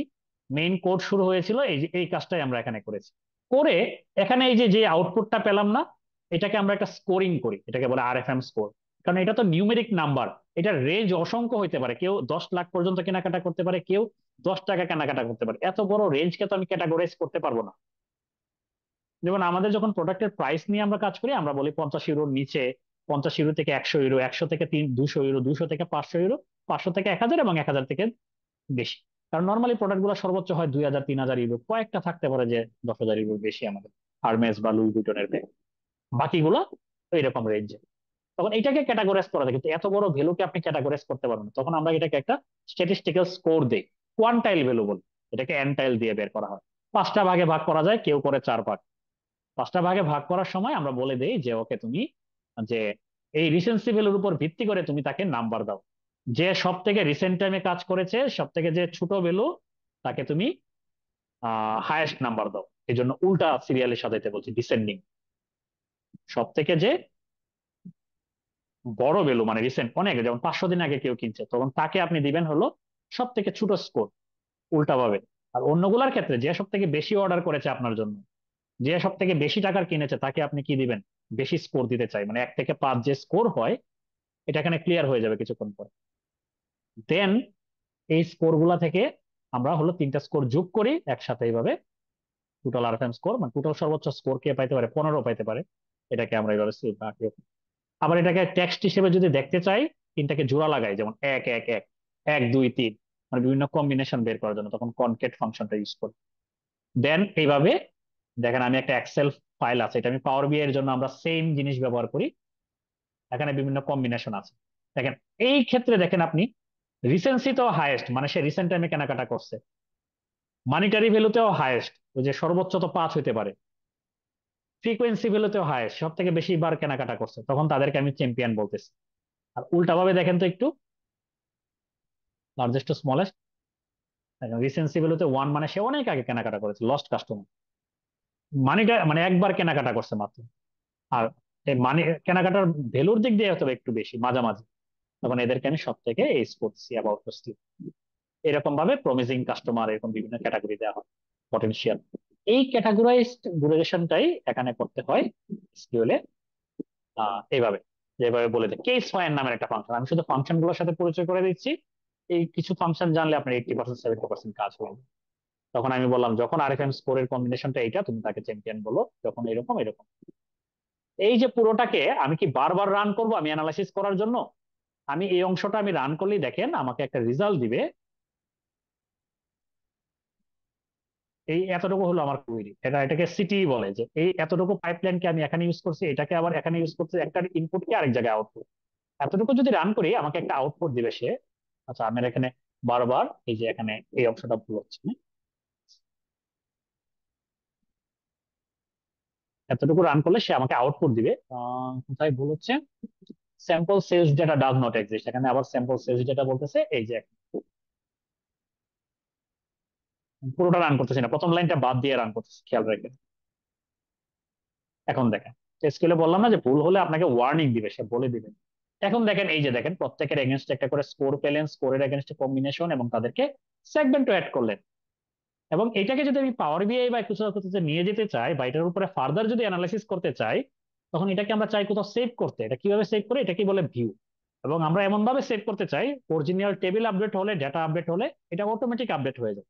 তখন নর্মালি এই ধরনের ভাইবা তো আপনাকে জিজ্ঞাসা করে যে আপনি বড় ডেটা নিয়ে কাজ করলে বা ইয়ে করলে আপনাকে কোনটা হেল্প করতে পারে, বা ডেটা টেবিল এবং ভিউ এর মধ্যে পার্থক্য কি।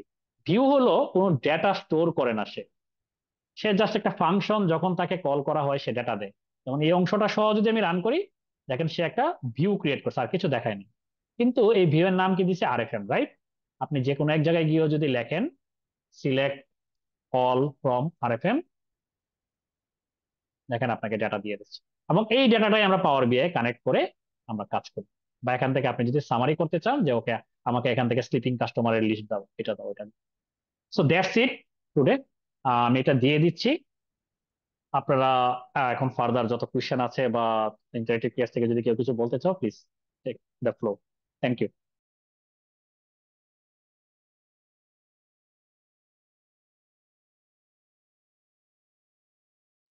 সামিন, আছো?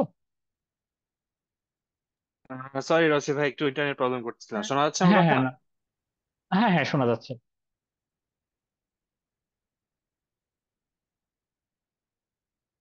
হ্যালো? তো হ্যাঁ, কথা জি আবার জি শোনা জি যাচ্ছে না? হ্যাঁ। হ্যাঁ হ্যাঁ ভাই, যাচ্ছি, শুনতে পাচ্ছি। ওকে, এখন তোমরা এ করতে পারো, আমার হ্যাঁ এন্ড থেকে ডান। হ্যাঁ হ্যাঁ হ্যাঁ সবার হ্যাঁ। কোয়েশ্চেন আনসার যেটা দরকার লাগে আমি হাফ এন আওয়ারের ভিতরে দিতে পারবো। ঠিক আছে ভাই, থ্যাংক ইউ সো মাচ। আমি কোশ্চেন আনসার যাওয়ার আগে আমি আমাদের সেলস টিমের পল্লব ভাইকে রিকোয়েস্ট করবো একটু আনমিউট করার জন্য। আমি পারমিশনটা দিয়ে দিচ্ছি।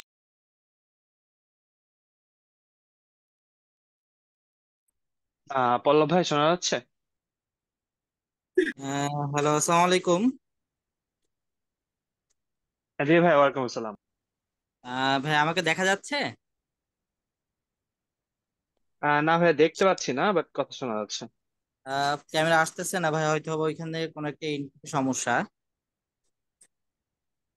হ্যাঁ, এখন চেষ্টা করে দেখবেন কাইন্ডলি।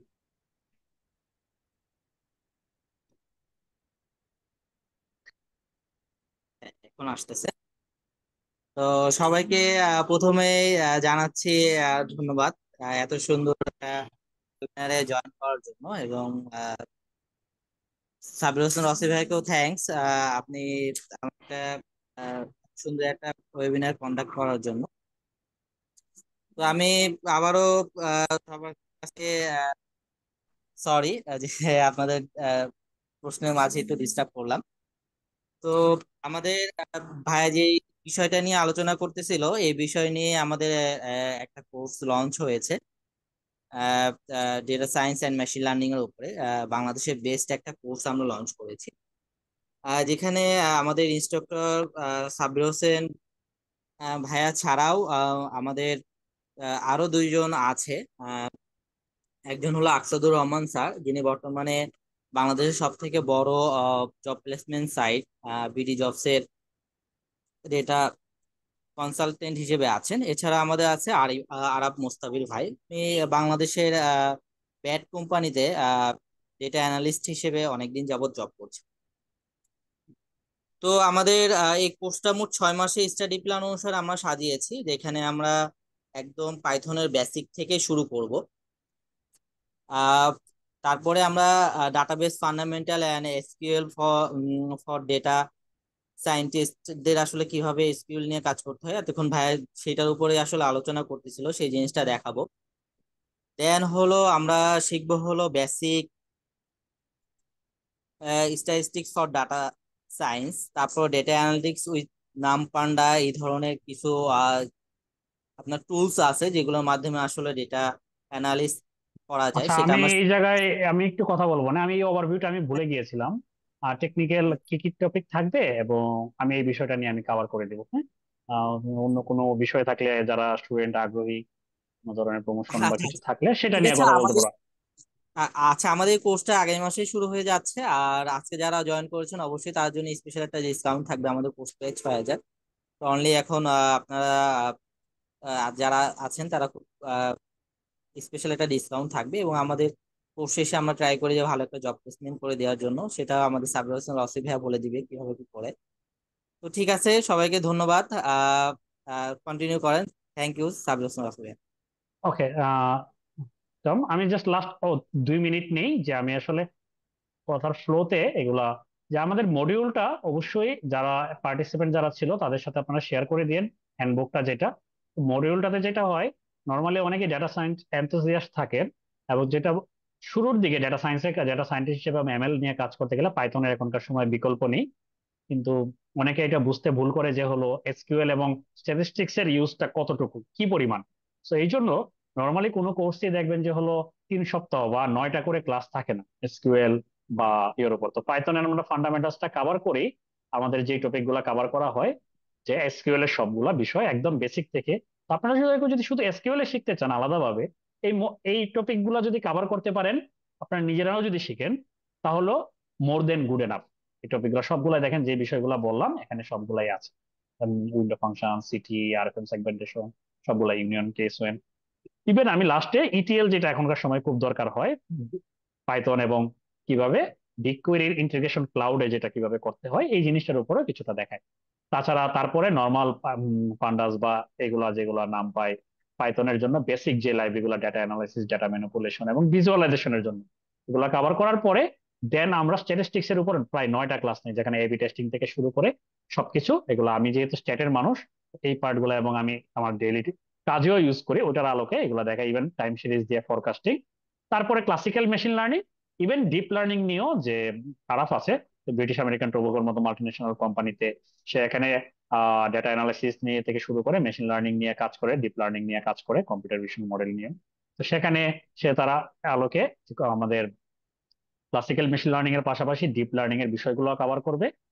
কিন্তু যেহেতু এটা এক কোর্সে সবকিছু কভার করা পসিবল না, সেখানে হলে এনএলপি বা এই রিলেটেড টপিক গুলা ডেডিকেটেড, যেটা এলএলএম, এগুলা নিয়ে মানে থাকবে না। তবে আপনার মডিউলটা দেখতে পারেন। সো এতটুকু। এখন আপনাদের কোনো কোয়েশ্চেন থাকলে প্লিজ মাইক আনমিউট করার একটু পারমিশন দাও, ভাইয়া, প্লাস আমার একটা কোয়েশ্চেন গুলা কোশ্চেন যদি, ছিল। হ্যাঁ প্লিজ।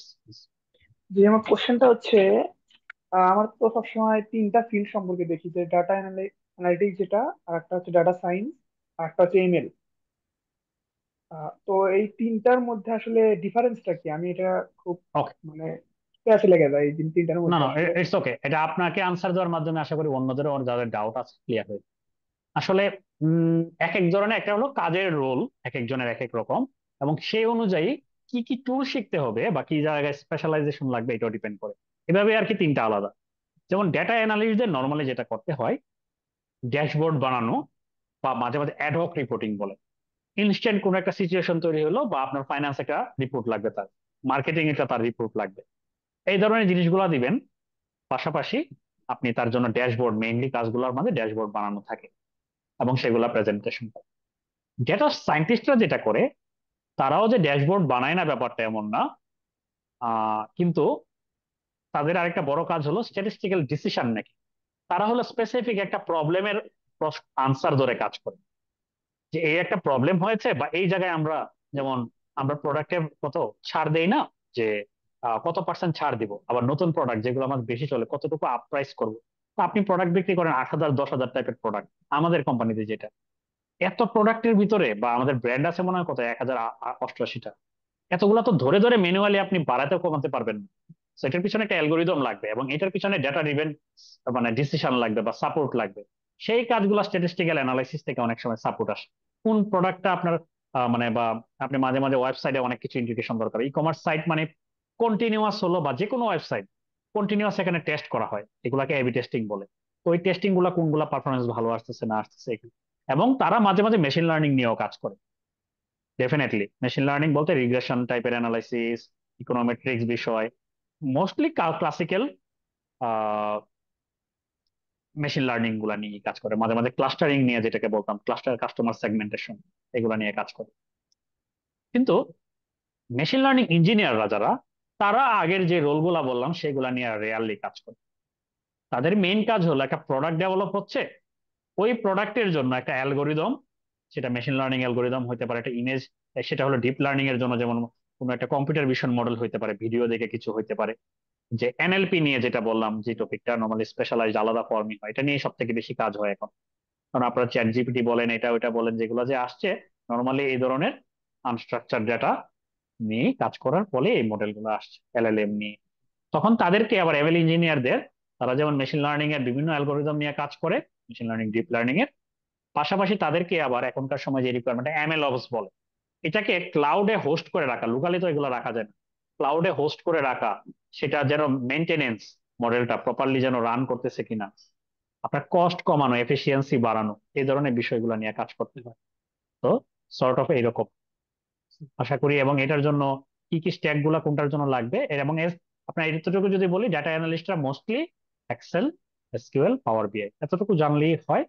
পাইথন বা আর যে কোনো একটা জানা অ্যাডভান্টেজ, কিন্তু 80% জায়গায় না জানলেও কাজ করতে পারে। 80% আমি বলতেছি, ডিপেন্ডস, কোম্পানি অনুযায়ী ডিপেন্ড করে। হ্যাঁ, কিন্তু সব জায়গায় এটা হলো কালচার, কোম্পানির কালচারের উপর। আমি এখন যে জায়গায় কাজ করতেছি, আমাকে রেয়ারলি পাইথনে কাজ করতে হয়, বিশেষ করে আমার এখানে যে ডাটা অ্যানালিস্ট হিসেবে যে আছে, তার রেয়ারলি পাইথনে কাজ করতে হয়, আমি দেখি নাই সেখন পর্যন্ত পাওয়ার বিআই, এসকিউএল আর এক্সেলই কাজ করতেছি। সো এই তো, আশা করি থ্যাংক ইউ। করতে পারলাম। একজন বলেছেন যে মোস্তফা ভাই আপনি বলছেন যে, is it possible to build career এর SQL data analyst? Possible. Currently আমি কাজ করতেছি আহ, একটা সাউথ আফ্রিকান একটা মাইনিং কোম্পানির জন্য কনসালটেন্ট হিসেবে, মানে আমার জবের পাশাপাশি যে সাইডার হিসেবে। ওদের পুরোটাই কাজই হলো আমাদের এসকিউএল থেকে ওদের অসংখ্য টেবিল, মাইনিং এর ডেটা, বিভিন্ন জায়গায় ট্রাক ইউজ হয়, এটা হয় ওটা হয়, কতটুকু ইউজ হচ্ছে না হচ্ছে, কোনগুলা বসে আছে, এগুলাকে ভ্যালু চেইন মাইনিং বলে। এই টাইপের ফার্দার কাজের জন্য যে ডেটা সায়েন্টিস্ট যে জায়গাটায় কাজ করবে, তার আগে আমাদের টেবিল বানিয়ে সেগুলা এসকিউএল ডেটাবেস থেকে ক্লাউডে পুশ করতে হবে। তো এইটা আছে, কিন্তু এইভাবে আপনার জায়গাটা ছোট করে ফেলবেন, অনেক জায়গায় আছে। আর আপনি যদি এসকিউএল ডেটা অ্যানালিস্ট হিসেবে আপনি কেরিয়ার করতে চান, আমি বলবো ডেটা ইঞ্জিনিয়ার হিসেবে কেরিয়ার করেন। এসকিউএল এর পাশাপাশি পাইথন ভালো শিখবেন, দুইটার কম্বিনেশন আকারে দিয়ে আপনি ডেটা ইঞ্জিনিয়ারিং এর সব কাজ করতে পারবেন। এবং এটা এখনকার সময় সব থেকে হাইলি পেইড স্যালারি হলো, এই তিনটা চারটা পজিশনের কথা বললাম না, এর ভিতরে ডেটা ইঞ্জিনিয়ারদের ডিমান্ড বা স্যালারি সব থেকে বেশি। তো আপনি তো পাইথনের মানে ডেটা ইঞ্জিনিয়ারদের মেইন কমান্ডই থাকতে হলো এসকিউএল এর উপর। এসকিউএল জানলে আপনি ডেটা অ্যানালিস্ট হিসেবে কাজ করতে পারেন, ডেটা সায়েন্টিস্ট হিসেবেও, তারপরে ইভেন যেটা বললাম ডেটা ইঞ্জিনিয়ার হিসেবে। কিন্তু শুধু এসকিউএল শিখে যদি আপনি কাজ খুঁজতে যান, এটার আপনি আপনার স্কোপ ছোট করে ফেলতেছেন, কাজ পাওয়ার চান্স খুবই কমে যাবে। অ্যাটলিস্ট ডেটা অ্যানালিস্ট হিসেবে হইলে আপনাকে বলবো একটা বিআই টুল হিসেবে আপনি জানেন কিনা, পাওয়ার বিআই বা এই ধরনের টুল। সো আই হোপ এটা আমি আনসার করতে পেরেছি। দেন আর কারো কোনো কোয়েশ্চেন্স রিড আউট করলে ভালো হয় কেউ কোয়েশ্চেন গুলো। যাচ্ছিলাম। জি জি প্লিজ। আচ্ছা, যেহেতু এটা একটা কম্পিটিটিভ কোর্স, অন্যান্য অনেক প্রতিষ্ঠান আছে এগুলা কোর্স লঞ্চ করে। তবে আমি দেখেছি আর কি যে আপনাদের মডিউলটা অনেকটাই রিচ, এবং এটা যদি কেউ কাভার করে আশা করি মানে যে কেউ সাকসেসের কাছাকাছি যাবে। তো আমার কোয়েশ্চেন দুইটা, একটা কোয়েশ্চেন হচ্ছে জাস্ট এটার উপরে যে যেহেতু এটা সেকেন্ড বেচ, ফার্স্ট বেচের সাকসেস রেশিওটা কেমন? মানে ফার্স্ট বেচে যদি বলি যে যারা টপার ছিল বা 5 জনের মধ্যে ছিল, তাদের ফার্স্ট আচ্ছা ব্যাচ কবে শেষ হয়েছে, এটার কি। আর দুই আচ্ছা নম্বর ওকে কোয়েশ্চনটা হচ্ছে, ওকে ওকে শুনে সো নেই ফার আই নো প্লিজ বল। That Python is the best for machine learning and deep learning, কিন্তু on the other hand R is best for statistical analysis. সেটা হতে পারে academic research, data visualisation, exploratory. তো এই কোর্সে কেন আর্টটা ইনক্লুড করা হয়নি, শুধু পাইথনটা রাখা হয়েছে? যদি আমি আহ যে একটা ল্যাঙ্গুয়েজ দিয়ে আমরা কভার করতে পারি সবকিছু, তাহলে ওকে। আর যদি না হয় যে না একটা যেহেতু ওইটার জন্য বেস্ট, ওই হিসাবে কি এক্সট্রা আরেকটা কোর্স করতে হবে, নাকি এইখানে কিছুটা আর এর মানে আহ, শেখাটা সহজ হবে এই কোর্সের পরে? ওকে আমি বুঝতে পেরেছি।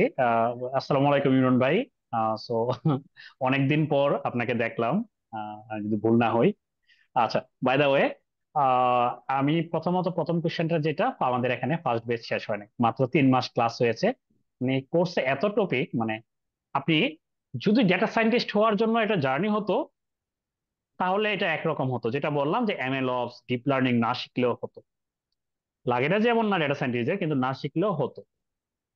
কিন্তু একজন ডেটা সায়েন্টিস্ট হওয়ার জন্য জার্নিটা আসলে, ইভেন যে 5 মাসের যে কোর্স, 60টা কোর্স, 5 মাস বলতে 6 মাস লেগে যায়। ইভেন লাস্টে কেরিয়ার সেশন থাকে, পোর্টফোলিও কিভাবে বানানো হবে, ইন্টারভিউর জন্য কিভাবে প্রিপেয়ার হবে, মক ইন্টারভিউ, এগুলো নিয়ে প্রিপেয়ার করা হয়। তো 6 মাসের মতো লেগে যায়। তো 6 মাসে আহ এনাফ না। 6 মাস শেখার জন্য এখান থেকে মোটামুটি ইন্টারমিডিয়েট থেকে কিছু কিছু জায়গায় অ্যাডভান্স লেভেলে, যে বললাম না এসকিউএল স্ট্যাটিস্টিক্স এর যা জানা দরকার সবই শেখানো হয়। মেশিন লার্নিং এর, ক্লাসিক্যাল মেশিন লার্নিং এর যা জানা দরকার অধিকাংশ জিনিসই। ডিপ লার্নিং এর আরো শেখার বাকি থেকে যায়। ইভেন আরেকটা কোর্স করা দরকার ডিপ লার্নিং এর, যদি মেশিন লার্নিং এনথুজিয়াস্ট হয় কেউ। আর কেউ যদি ডেটা সায়েন্টিস্ট হিসেবে এনথুজিয়াস্ট হয়, তার জন্য good enough. On top of that, সর্বোচ্চ এখনকার সময় যেহেতু একজনের কাছে সব চায় এবং জিপ, সো এই জন্য দেখা যায় পাওয়ার বিআই বা এই ধরনের একটা টুল জানা থাকলে ভালো। কিন্তু এটা যেহেতু শেষ হয় নাই, এটা বলতে পারতেছি না, কিন্তু অ্যাটলিস্ট আমি আমার যে ডেটা অ্যানালিটিক্স এর কোর্সটা নেই, সেখানে আমি তো 3টা ব্যাচ শেষ করলাম, প্রায় 2টা ব্যাচ ফুল শেষ, 3টা ব্যাচের 3 নাম্বার ব্যাচের লাস্ট মান্থ চলতেছে। সেখান থেকে আমি কতজন শুরু করে কতজন শেষ করে এইটা সহ আমি বলি। নর্মালি মানে ব্যাপারটা হলো আমরা নিজেরা প্রায়োরিটাইজ করতে পারি না এটা সব জায়গায়, আর কোর্সের প্রাইসিংটা এত কম থাকাতে সবাই আসলে আমরা পাত্তাও দেয় না। ইউনিভার্সিটিতে যখন হলো একটা কোর্সের জন্য যখন 8,000 6,000 টাকা ক্রেডিট দিতে হয়, যখন প্রাইভেটে তারা যতটুকু গুরুত্ব দিয়ে কোর্স তুলে, আর একটা ক্রেডিটের জন্য নর্মালি যখন, যেমন আমার ইউনিভার্সিটি লাইফে আমরা ড্রপ দেওয়া দেখেছি বা সামথিং, আমি নিজেও দেখেছি 70 টাকা কোর্স ফি। সো ড্রপ দিয়ে পরের বছর দিলে আমার কিছু যায় আসে না, আমরা এইভাবে চিন্তা করেছি, করি। সো এটার জন্য দেখা যায় হলো আপনার 200 জন শুরু করলো, 200 জন শুরু করলে লাস্টে ভালোভাবে শেষ করে 20 জন লাস্ট পর্যন্ত লাস্ট ক্লাসে থাকে, সবগুলা সবাই। আবার কয়েকজন আছে যে রেকর্ডিং দেখে অভ্যস্ত, এরকম আরো 20 জন থাকে, 40 জন। আর হয়তো বা 10 বা 15 জন পাবেন যারা হলো পরবর্তীতে কোর্সটা নিজেদের পরীক্ষা থাকে বা এই জন্য পিছিয়ে যায়, পরবর্তীতে সেলফ পেসে যেহেতু রেকর্ডিং দিয়ে দেওয়া হয় শেষ করে। তো তারপরে বলতে পারেন 4/1 ভাগ স্টুডেন্ট শেষ পর্যন্ত সিরিয়াস থাকে। এবং সেখান থেকে আমি বলবো সাকসেসের রেট, মানে এটা তো কন্টিনিউয়াস প্রসেস, কিন্তু অ্যাটলিস্ট বলতে পারি নেক্সট 1 বছরের ভিতরে সাকসেসের রেট 40 থেকে 50%, 1 বছরের ভিতরে কোর্স শেষ হওয়ার। হ্যাঁ, কিন্তু এবং আমি যখন ফার্স্ট একটা বেচ নিয়েছিলাম যেখানে ডেটা সায়েন্স ডেটা অ্যানালিস্ট সবই শিখিয়েছিলাম, অনেক আগে 2023-এর, আমার ওই বেচে যারা লাস্ট পর্যন্ত ছিল এখন তারা বাংলাদেশে যত ভালো ভালো কোম্পানি আছে সব জায়গায় কাজ করছে, হয় হায়ার স্টাডির জন্য বাইরে গিয়েছে, না লাস্ট পর্যন্ত যারা ছিল 20 জন 25 জনের মতো, সবাই আলহামদুলিল্লাহ ভালো করতেছে। আমি এটা তাদের লিস্ট সহ বলতে পারি। আর বিভিন্ন জায়গায় ইভেন বাংলাদেশে বিভিন্ন অ্যাড থেকে তারাও ক্লাস নেয়। তারা হলো ডাটা ক্রাফটের মতো কোম্পানিতে কাজ করে, তারা হলো পাঠাওয়ের মতো কোম্পানিতে কাজ করতেছে, হায়ার স্টাডির জন্য বাইরে গিয়েছে। তো এটা বলতে পারি। তো এইদিকে সাকসেস রেট, কিন্তু এই কোর্সটা অনেক দীর্ঘ। কিন্তু কেউ যদি আমি বলি ধৈর্য ধরে 6 মাসের এই কোর্সটা করে পাশাপাশি আমরা যে ধরনের রিসোর্স দেই সেটা যদি ভালোভাবে শিখে এবং নেক্সট 6 মাস প্র্যাকটিস করে ডিটারমাইন্ড হয়, 1 বছরের ভিতরে ডেফিনেটলি হয় ফ্রিল্যান্সিং দিক দিয়ে অথবা জবের দিক দিয়ে ছোট পজিশনেই হোক সে শুরু করতে পারে। আমি এটা বলতে পারি। বা সর্বোচ্চ এই পিরিয়ডটা 1 বছর, আমি সবসময় বাফার পিরিয়ডটা রাখি 1 বছর। কারণ অনেস্টলি বলতে গেলে সবাই আসলে 6 মাসটা শুধু দেখেই যায়, প্র্যাকটিস বলেন, গুছানো বলেন, লিঙ্কডইন একটি বা পার্সোনাল ব্র্যান্ডিং এর যে বিষয়গুলো আমরা শিখাবো এগুলো অ্যাপ্লাই করতে করতে তার আরো 6 মাস লেগে যায়, আর ইন্টারভিউ প্রসেসে আরো মাস 6 লেগে যায়। এবং ডেটা সায়েন্টিস্টের জন্য রেডি হলে কিন্তু কোর্স করলে সে যদি শুধু এই পজিশনে অ্যাপ্লাই করবে এমন না, সে ডেটা অ্যানালিস্ট পজিশনে, বিজনেস অ্যানালিস্ট পজিশনে সবগুলাতে অ্যাপ্লাই করতে পারে। সো এটা হলো একটা কোয়েশ্চেন। আর সেকেন্ডটা যেটা ছিল আর এবং ইয়র্কেতে, আমি নিজে স্ট্যাটিস্টিশিয়ান, আমি আর এ কাজ করেছি 2021 পর্যন্ত, 22 পর্যন্ত। আমি বললাম না, আমি যখন ইন্ডাস্ট্রিতে ঢুকেছি তখন আমি শুধু আরই কাজ করতাম, আরই পারতাম। কিন্তু আমি এখান থেকে বের হয়ে আসছি একটা পর্যায়ে। হ্যাঁ, কারণ আবার একসাথে মাল্টিপল টুল না, আপনি যা যা আরে করতে পারেন পাইথনে সবই করতে পারবেন। স্ট্যাটিস্টিক্যাল বিভিন্ন রিসার্চের টুল গুলা জানাটা মানে কাজ করাটা একটু সহজ কিছু লাইব্রেরির জন্য, কিন্তু এখন সেম জিনিস পাইথনেও পাওয়া যায়। আর পাইথন হলো যে ডিপ লার্নিং এর জন্য পাইথনের থেকে বেটার পারফরমেন্স কোনোটা দিতে পারে। হ্যাঁ, এবং এটা ফিউচার এবং এলএলএম, লার্জ ল্যাঙ্গুয়েজ মডেল, এগুলো যে ডেভেলপ হচ্ছে এগুলো পাইথন দিয়েই হচ্ছে, আর দিয়ে নর্মালি এই কাজগুলো হয় না। সো ইভেনচুয়ালি যখন ওই জায়গায় যেহেতু যাবেনই আপনি, তা আপনি কেন না যে আপনি পাইথন দিয়ে শুরু করেন। আপনি সবাই হয়তোবা ওই যে এআই ইঞ্জিনিয়ার হিসেবে কাজ করবে না, কিন্তু যদি ওই দিকে কেরিয়ার ট্রানজিশন হয় তখন তো আপনি আবার নতুন করে শিখতে হবে। সো এই জন্য হলো ইভেন আমি লাস্ট 2 বছর আর কোড করি না, রেয়ারলি কোড করি। আমি শুধু স্টুডেন্ট দেখানোর জন্য বা কোনো রিসার্চ প্রজেক্টের জন্য লাগলে করি, ফ্রিল্যান্সিং প্রজেক্টের জন্য এছাড়া করি না। তো আশা করি। আর আরেকটা বিষয় একজন বলিয়ে দিচ্ছেন যে data analysis job on freelance market. আচ্ছা, না, এটা বলতেছেন যে ফ্রিল্যান্স মার্কেটে কেমন। ফ্রিল্যান্স মার্কেটে জব আছে, কাজ আছে, কিন্তু কাজ পাওয়াটা কঠিন। আহ আর আপনারা একটু সার্চ করবেন, লিঙ্কডইনে অ্যাক্টিভও থাকবেন। সরাসরি ডেটা সায়েন্টিস্ট বললাম তো, শুধু এই পজিশনে যদি ডেটা সায়েন্টিস্ট বা এমএল ইঞ্জিনিয়ার পজিশন বলেন, এই রিক্রুটমেন্ট গুলো তুলনামূলক কম। এমএল ইঞ্জিনিয়ার আছে, আবার ডেটা সায়েন্স পজিশন গুলো তুলনামূলক কম।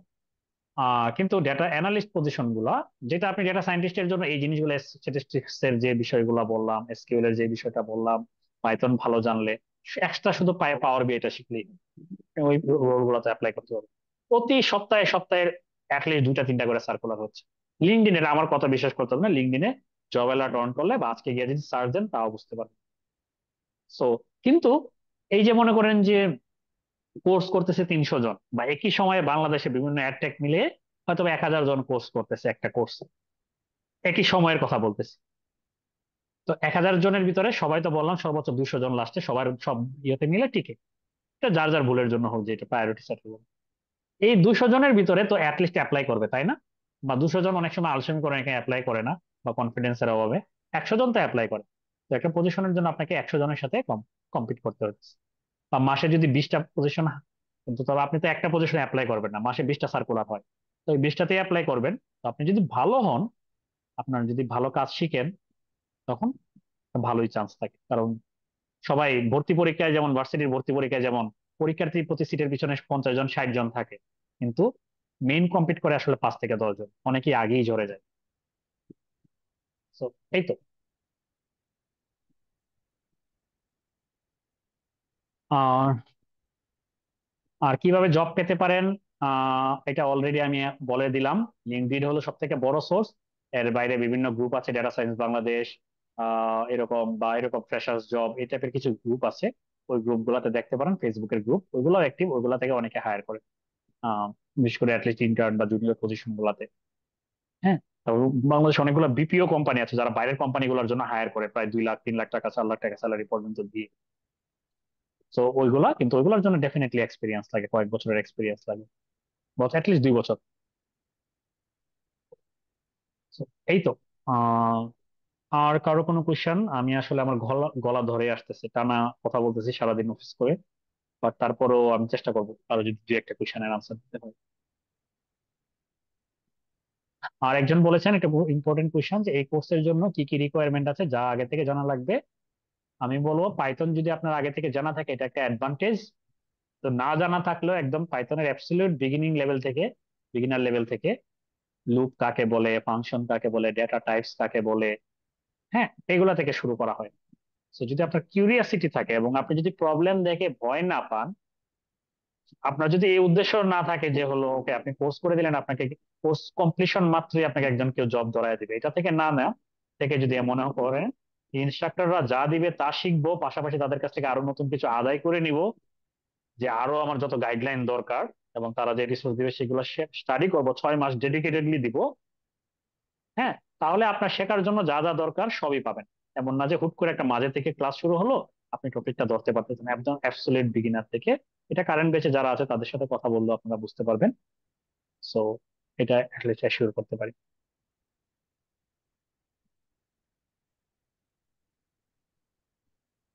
এসকিউএল এর যদি অ্যাডভান্স লেভেল পর্যন্ত শিখতে আপনার সোল বিষয় যদি থাকে যে এসকিউএল এর অ্যাডভান্স শুধু শিখতে চাইবেন, তাহলে আমাদের একটা এসকিউএল এর আলাদা কোর্স আছে, সেটাতে এনরোল করতে পারেন। আর আপনি যদি মনে করেন যে না, আপনি যেটা বললাম কিছুক্ষণ, একটা জিনিস আসলে গুড এনাফ না, আপনি অন্যগুলো জানেন, শুধু এসকিউএলটা আরো ভালোভাবে জানতে চান, তখন তখন এসকিউএল এর যে একটা অ্যাডভান্স এসকিউএল এর কোর্স আছে ওটা সব করলেই হবে। আর যদি মনে হয় না এসকিউএল, স্ট্যাটিস্টিক্স, পাইথন এগুলো শিখবেন, তাহলে এই কোর্স।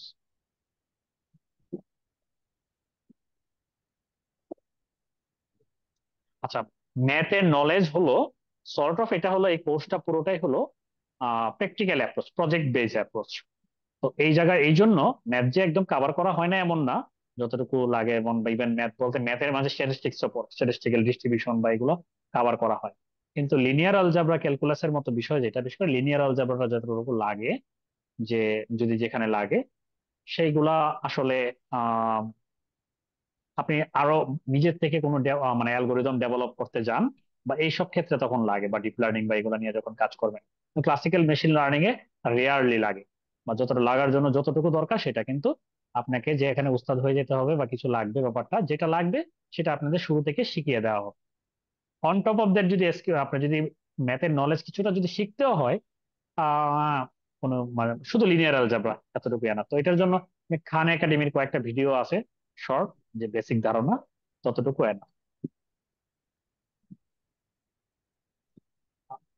অ্যাটলিস্ট আমি ডেটা সায়েন্টিস্ট হিসেবে কাজ করার জন্য যে ম্যাথের বেসিক বা ওইভাবে দরকার, ম্যাথ বলতে হলো যেটা বললাম calculus, sorry, linear algebra, advance calculus আমরা যেগুলো পড়ে আসছি আমি অনার্স লাইফে, তারপর রিয়েল অ্যানালিসিস, নিউমেরিক্যাল অ্যানালিসিস, এগুলো আমার কখনো লাগে না, এটা বলতে পারি।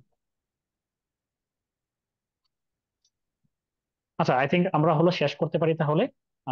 সামিন, আমি হ্যাঁ চেষ্টা ভাই, করেছি আমরা সবার। আই থিঙ্ক অনেক, হ্যাঁ 10:30 বেজে গেছে, অনেক রাত হয়ে গেছে। স্যার আমার একটা তো কোশ্চেন ছিল, করতে পারবো? আচ্ছা ঠিক আছে, হ্যাঁ প্লিজ লাস্ট কোশ্চেন করেন। আমার কোশ্চেন ছিল, সাপোজ আমি এমনিতে একটা জব করতেছি, স্টার্টিং করেছি আর কি আইটি ডিভিশনে।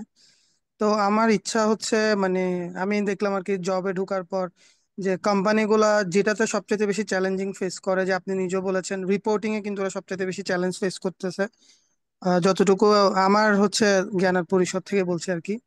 তো ওরা হচ্ছে রিপোর্টিং টুলস এর সমাধানের জন্য পাওয়ার বাই বা এই টাইপের টুলস গুলা ইউজ করে থাকে। মানে সাপোজ ব্যাক এন্ডে ওরাকল ডাটাবেস ইউজ হচ্ছে, এক্ষেত্রে এই ডাটাবেসের মানে আমি রিপোর্ট, আমি অ্যাজ এ সাপোজ ম্যানেজমেন্টের লোক, আমি চাচ্ছি আমার রিপোর্টটা আমি যেভাবে ইচ্ছা, যেহেতু আমার ডাটাবেসে সব টাইপের ডাটাগুলো হচ্ছে স্টোরেজ করা আছে, তো আমি চাচ্ছি হুম। আমার মতো করে আমি রিপোর্ট গুলো হচ্ছে জেনারেট করবো বা ডাটাবেস থেকে আমি নিব। এক্ষেত্রে আসলে এটার হুম। ভূমিকা কতটুকু, মানে এন্টারপ্রাইজ ইআরপি বড় স্ট্রাকচার লেভেলের কাজের ক্ষেত্রে, বা এই এটা? জন্য যত অনেক বেশি ডেটা যদি থাকে, সেটাই বললাম যে নর্মালি ছোট ডেটাবেস হলে আপনি পুরো ডেটাবেস কি পাওয়ার বিআই এর সাথে কানেক্ট করে পাওয়ার বিআই রিপোর্ট তৈরি করতে পারবেন আপনার মতো কাস্টম রিপোর্ট। কিন্তু ডেটা যখন অনেক বেশি এবং কমপ্লিকেটেড ডেটাবেস থাকে, তখন আপনাকে ওই যে আজকে ভিউ দেখলাম না, মাল্টিপল টেবিল অ্যাড করে ক্লিনিং এর কাজগুলা বা প্রি এগ্রিগেশন করে ডেটাবেসে এইভাবে ভিউ বানায় রাখতে হয়। ডেটা মানে অ্যানালিস্ট বলেন, ডেটা সায়েন্টিস্ট, তাদের এই কাজটা হলো এখানে বড় কাজ। ওখানে ওই কাজটা করে দেন আপনি এটাকে পাওয়ার বিআই এর সাথে কানেক্ট করলে খুব ইজিলি আপনি বিভিন্ন রিপোর্ট, ড্যাশবোর্ড এগুলা বানিয়ে নিতে পারবেন। কিন্তু এটার জন্য এসকিউএল ভালো জানতে হবে। আচ্ছা আচ্ছা, না হ্যাঁ সেটা তো অবশ্যই, এবং সেটাই এটা সবাই করে, আমি যেমন যেখানে কাজ করি আমাকে বললাম না, আমার 4টা department, finance, supply chain, marketing এবং স্টোর। সর্ট অফ আরেকটা হলো স্টেক হোল্ডারদের, সবারকে আমার রিপোর্ট প্রোভাইড করতে হয়। এবং হ্যাঁ আমি হ্যাঁ যদি প্রতিদিন এটা করতাম আমার জন্য কিন্তু এত সময়ই বের করতে পারতাম না। আমি একবার করি রিপোর্টটা বানাই, এটাকে লাস্টে শিডিউল রিফ্রেশ করে দেই, নতুন ডেটা আসলে ডেইলি সে একবার রিফ্রেশ দিয়ে আপডেট করে দেয়। মানে আর একটা যেটা সার্টেন আমার সার্টেন পিরিয়ড পরে, মাঝে মাঝে কিছু রিপোর্ট আছে আওয়ারলি রিফ্রেশ হয়, আর একটা দুইটা রিপোর্ট আছে যেগুলো হলো একদম লাইভ রিপোর্ট দেখতে চায় ওরা, যে আমার কয়টা সেল হলো, কয়টা রিটার্ন হলো, এই ধরনের হ্যাঁ কিছু agree, ইনফো। হ্যাঁ, হ্যাঁ, হ্যাঁ। সো এটা খুব কঠিন বিষয় না, কিন্তু এটা সময় দিতে হয়, ডেটাবেসটাকে ভালোভাবে জানতে হয়, সেটার জন্য এসকিউএল দরকার হয়। মানে আমি তো বললাম যে ব্যাকএন্ডে ওরাকল ডেটাবেস আছে, এখন আমি আমার হচ্ছে রিপোর্টিং এর সমস্যা আছে। মানে আমি যতটুকু দেখলাম যে আমি যে অর্গানাইজেশনে জব করতেছি ওরা হচ্ছে রিপোর্টিং এ একটু চ্যালেঞ্জেস ফেস করে। দেখালো আজকের ডেটে টোটাল সেলস কালেকশন এত টাকা, পর দিনে গিয়ে কোনো বা কয়েক মাস পরে ডিসকাউন্ট দিলে ওইটা ডাটাটা হচ্ছে দেখা যাচ্ছে আসলে সেম থাকে না, ডাটাটা চেঞ্জ হয়ে যাচ্ছে। আর যখন আমার অডিট আসে, অডিটে চাইলো বিভিন্ন টাইপের ডাটা, যখন ওনারা চাই রিপোর্টটা যেভাবে চাচ্ছে না, ওভাবে আসলে আমার। আমি যেভাবে বললাম এভাবে করতে পারবেন, আমি বুঝতে পেরেছি। এটা হলো প্রপারলি যদি হুম, ম্যানেজ করতে না পারে বা স্কিলড আপনাদের এখানে যদি না থাকে, তা না হুম, হলে হুম। একটা অর্গানাইজেশনের জন্য রিপোর্টিং হলো সব থেকে সহজ কাজ। রিপোর্টিং আচ্ছা, ডেটা রিভেন অর্গানাইজেশনের জন্য সব থেকে সহজ কাজ। সেকেন্ড স্টেপের কাজটা করে হলো ডেটা সায়েন্টিস্ট, এই জন্যই তো স্যালারি দিক দিয়ে ডেটা সায়েন্টিস্টের স্যালারি একটু বেশি ওটাতে, ডেটা অ্যানালিস্টদের থেকে। কারণ তারা তখন মানে নাম্বার, শুধু এটা তো আপনি ভালো কোয়েরি লিখতে পারলে 2 লাইন কোয়েরি লিখলে আসে পড়বে যে এই দিনে এত সেল, এই ক্যাটাগরিতে এত সেল, এই রিজিয়নে এত সেল, কতজন হুম, কাস্টমার কি করলো, ডিসকাউন্ট কেমন ইউজ হলো। কিন্তু এখন সেল কমে গেল বা বাড়লো, কেন বাড়লো আমার বছরের এই সময়টায়, আমি আগামী 3 মাসে আমার সেল কত আসবে, এই কোশ্চেনের আনসার গুলো দেয় ডেটা সায়েন্টিস্ট। আর এই যে ডেটা যে ক্লিন ভাবে যে রাখলো আপনার সিআরএম মেশিন থেকে বা বিভিন্ন জায়গা থেকে, এই কাজটা হুম, করে হুম, হুম। হলো ডেটা ইঞ্জিনিয়াররা কাজ করে। সব থেকে সহজ কাজটা যেটা, সেটা হলো রিপোর্টিং। কিন্তু কখন, যখন আপনি ভালো এসকিউএল জানবেন, অথবা যখন একটা বিআই টুল ভালোভাবে জানবেন, এই দুইটা জিনিস যখন জানবেন, তখন এটা হলো সব থেকে ইজিয়েস্ট ওয়ার্ক। আচ্ছা, থ্যাংক ঠিক ইউ। আছে, মানে হ্যাঁ। ডাটা অ্যানালিস্টের স্যার লাস্ট একটা কোশ্চেন, মানে ডাটা অ্যানালিস্ট যদি হতে চায় আমি মানে চিন্তা ভাবনা করতেছি আসলে ওই প্রফেশনটাতে মানে নিজের নলেজটা এনরিচ করবো, এক্ষেত্রে এটার মার্কেট ভ্যালু কেমন বা ফিউচারিস্টিক, ফিউচারে কেমন এটার ডিমান্ড থাকছে বা থাকবে, বা আমি ফিউচারে এটা ইউনিভার্সিটি থেকে আমি আমি যদি শিখে বা আমি কোন পর্যায়ে যাওয়ার। ইউনিভার্সিটির জব আমি ইউনিভার্সিটির জব ছেড়ে এই ফিল্ডে আসছি। হ্যাঁ, তারপর আমার ছোট বোন, সে হলো এইচআর, হিউম্যান রিসোর্স ম্যানেজমেন্ট থেকে, মনে করেন যে ইয়েতে হিউম্যান রিসোর্স ম্যানেজার হিসেবে স্যামসাং এ জব করতো, তাকে ওটা ছেড়ে এখন সে হলো এই রিলেটেড ফিল্ডে জব করছে। So আমি যদি কোনো ফ্যামিলির দিক থেকে বলি, বা আমার যত ভাই ব্রাদার আছে যারা একটু হতাশ বা তাদের একটু সময় আছে, বা তাদের কাজের ইয়ে নিয়ে, বিশেষ করে ব্যাংকে চাকরি করে অনেক সময় ফ্রাস্ট্রেটেড হয়ে যায় এত লং টার্ম বাইক, আমি তাদেরকে এই লাইনে নিয়ে আসতেছি। যদি ফিউচার না থাকতো, কিন্তু কখন তাদের জন্য, যারা সিরিয়াস, বারবার বলি যারা সিরিয়াস, আপনি জাস্ট একটু অ্যাভারেজ শিখলেন, দ্যাটস নট গুড। বিগিনারের জন্য অ্যাভারেজ শিখলেন ঠিক আছে, কিন্তু এটাকে দিনে দিনে এটাকে আপস্কিল করে নিয়ে যেতে হবে। আপনি যদি কন্টিনিউয়াস লার্নিং প্রসেসে, আমি এত মানে জব করি, কনসালটেন্সি করি, পড়াই, তারপরও আমি হলো আমার স্টুডেন্টদের থেকে সব থেকে বেশি পড়ি এখন। যত পড়ি আমার কাছে মনে হয় আরো জানার জায়গা আছে, ইমপ্রুভমেন্টের জায়গা আছে। আপনি যদি এই ধরনের মেন্টালিটি তৈরি হয়, জবের অভাব হবে না। আর অন্য যে কোনো জবে থেকে ইনক্রিমেন্ট কয়েক গুণ এই ইয়েতে। আমি জাস্ট একটা উদাহরণ দিই, আমার স্টুডেন্টদের মাঝে যাদেরকে দেখেছি, যে হলো 30-তে জয়েন করেছে বা 25-এ জয়েন করেছে, 1 বছর পরে 60 হয়েছে, 2 বছর পরে 80 থেকে 1 লাখ হয়েছে। তারপরে সবার কথা কি বলতেছে এটা, কিন্তু সবাই না হলে আমি অ্যাটলিস্ট যাদেরকে পড়াইছি তাদের 80%-এরই এই অবস্থা। কিন্তু যারা হলো বললাম যে লাস্টে যে 10 জন 20 জন থাকে সিরিয়াস, তাদের কথা। কিন্তু বাকিরা যারা জড়ে যায়, এটা নিজ ব্যর্থতা। লাইভ ক্লাস এত কষ্ট করে একজন ইনস্ট্রাক্টর ক্লাস নেয়, এই ক্লাসে যদি না করে কেন? কারণ এটা এখানে একটা কুলারও একটা প্রবলেম আছে, ওরা অনেক অল্প দামে কোর্স ছাড়তেছে। সেম কোর্সে যদি কেউ 50,000 টাকা দিয়ে করতো, তখন গুরুত্বটা অন্যরকম থাকতো। বাই দ্য ওয়ে, আমি জাস্ট ওনাদের একজন ইনস্ট্রাক্টর, আমি প্রাইসিং বা কোনো কিছু এগুলা সেট আপ এনরোলমেন্ট কোনো প্রসেসে নাই। সো এটা ইয়ে করবেন না, বাট কোনো ইনফরমেশন লাগলে আমি হেল্প করতে পারি। ঠিক আছে, থ্যাংক ইউ, থ্যাংক ইউ। ঠিক আছে, থ্যাংক ইউ অল। কষ্ট করে করলেন। I had a long long day. So সারাদিন এই ডেটা নিয়েই কাজ করেছি। সো আশা করি সবাই ভালো থাকবেন। হোপফুলি কারো কারোর সাথে কথা হবে। ঠিক আছে, আর এমনিতে কারো যদি কেউ রিচ আউট করতে চান, আমি লিঙ্কডিনের ইয়েটা দিলাম না, বাট আই থিঙ্ক ইন্টারেক্টিভ প্রেসের সাথে যোগাযোগ করলে, বা মোহাম্মদ সাব্বির হোসেন ভুইয়া এই নাম দিয়ে যদি ইয়ে করেন, লিঙ্কডিনে আমাকে পেয়ে যাবেন, লিঙ্কডিনে কানেক্ট থাকতে পারেন, যে কোনো কোশ্চেন ওখানে থাকলে মেসেজে করতে পারেন। আল্লাহ হাফেজ সামিন, আমি লিভ নিলাম, হ্যাঁ। জি, জি, thank you so okay, much ওসি ভাই, এত সুন্দর একটা ওকে। সেশন নেওয়ার জন্য। Thank you so much dear participants, এতক্ষণ আমাদের সাথে থাকার জন্য। আপনাদের আর কারো কোনো প্রশ্ন থাকলে আপনারা অবশ্যই আমাদের ইন্টারেক্টিভ কিউএসএ পেজে নক দিয়ে আপনাদের প্রশ্নটি করতে পারেন। আর যারা ক্লাস রেকর্ডিং নিতে চান, আমি চ্যাট বক্সে একটা ফর্ম দিয়ে দিয়েছি, তো কাইন্ডলি ওটা ফিল আপ করে দিবেন, তাহলে আপনাদেরকে ক্লাস রেকর্ডিংটি ইমেল করা হবে। আমি আবারও দিয়ে দিয়েছি, যারা এখনো ফর্মটি ফিল আপ করেননি দয়া করে ফর্মটি ফিল আপ করে ফেলবেন। আমি আর 1 মিনিটের মধ্যে মিটিংটি বন্ধ করে দিব। আমি আবার ধন্যবাদ দিতে চাই, সবাই ভালো থাকবেন, শুভরাত্রি, আসসালামু আলাইকুম।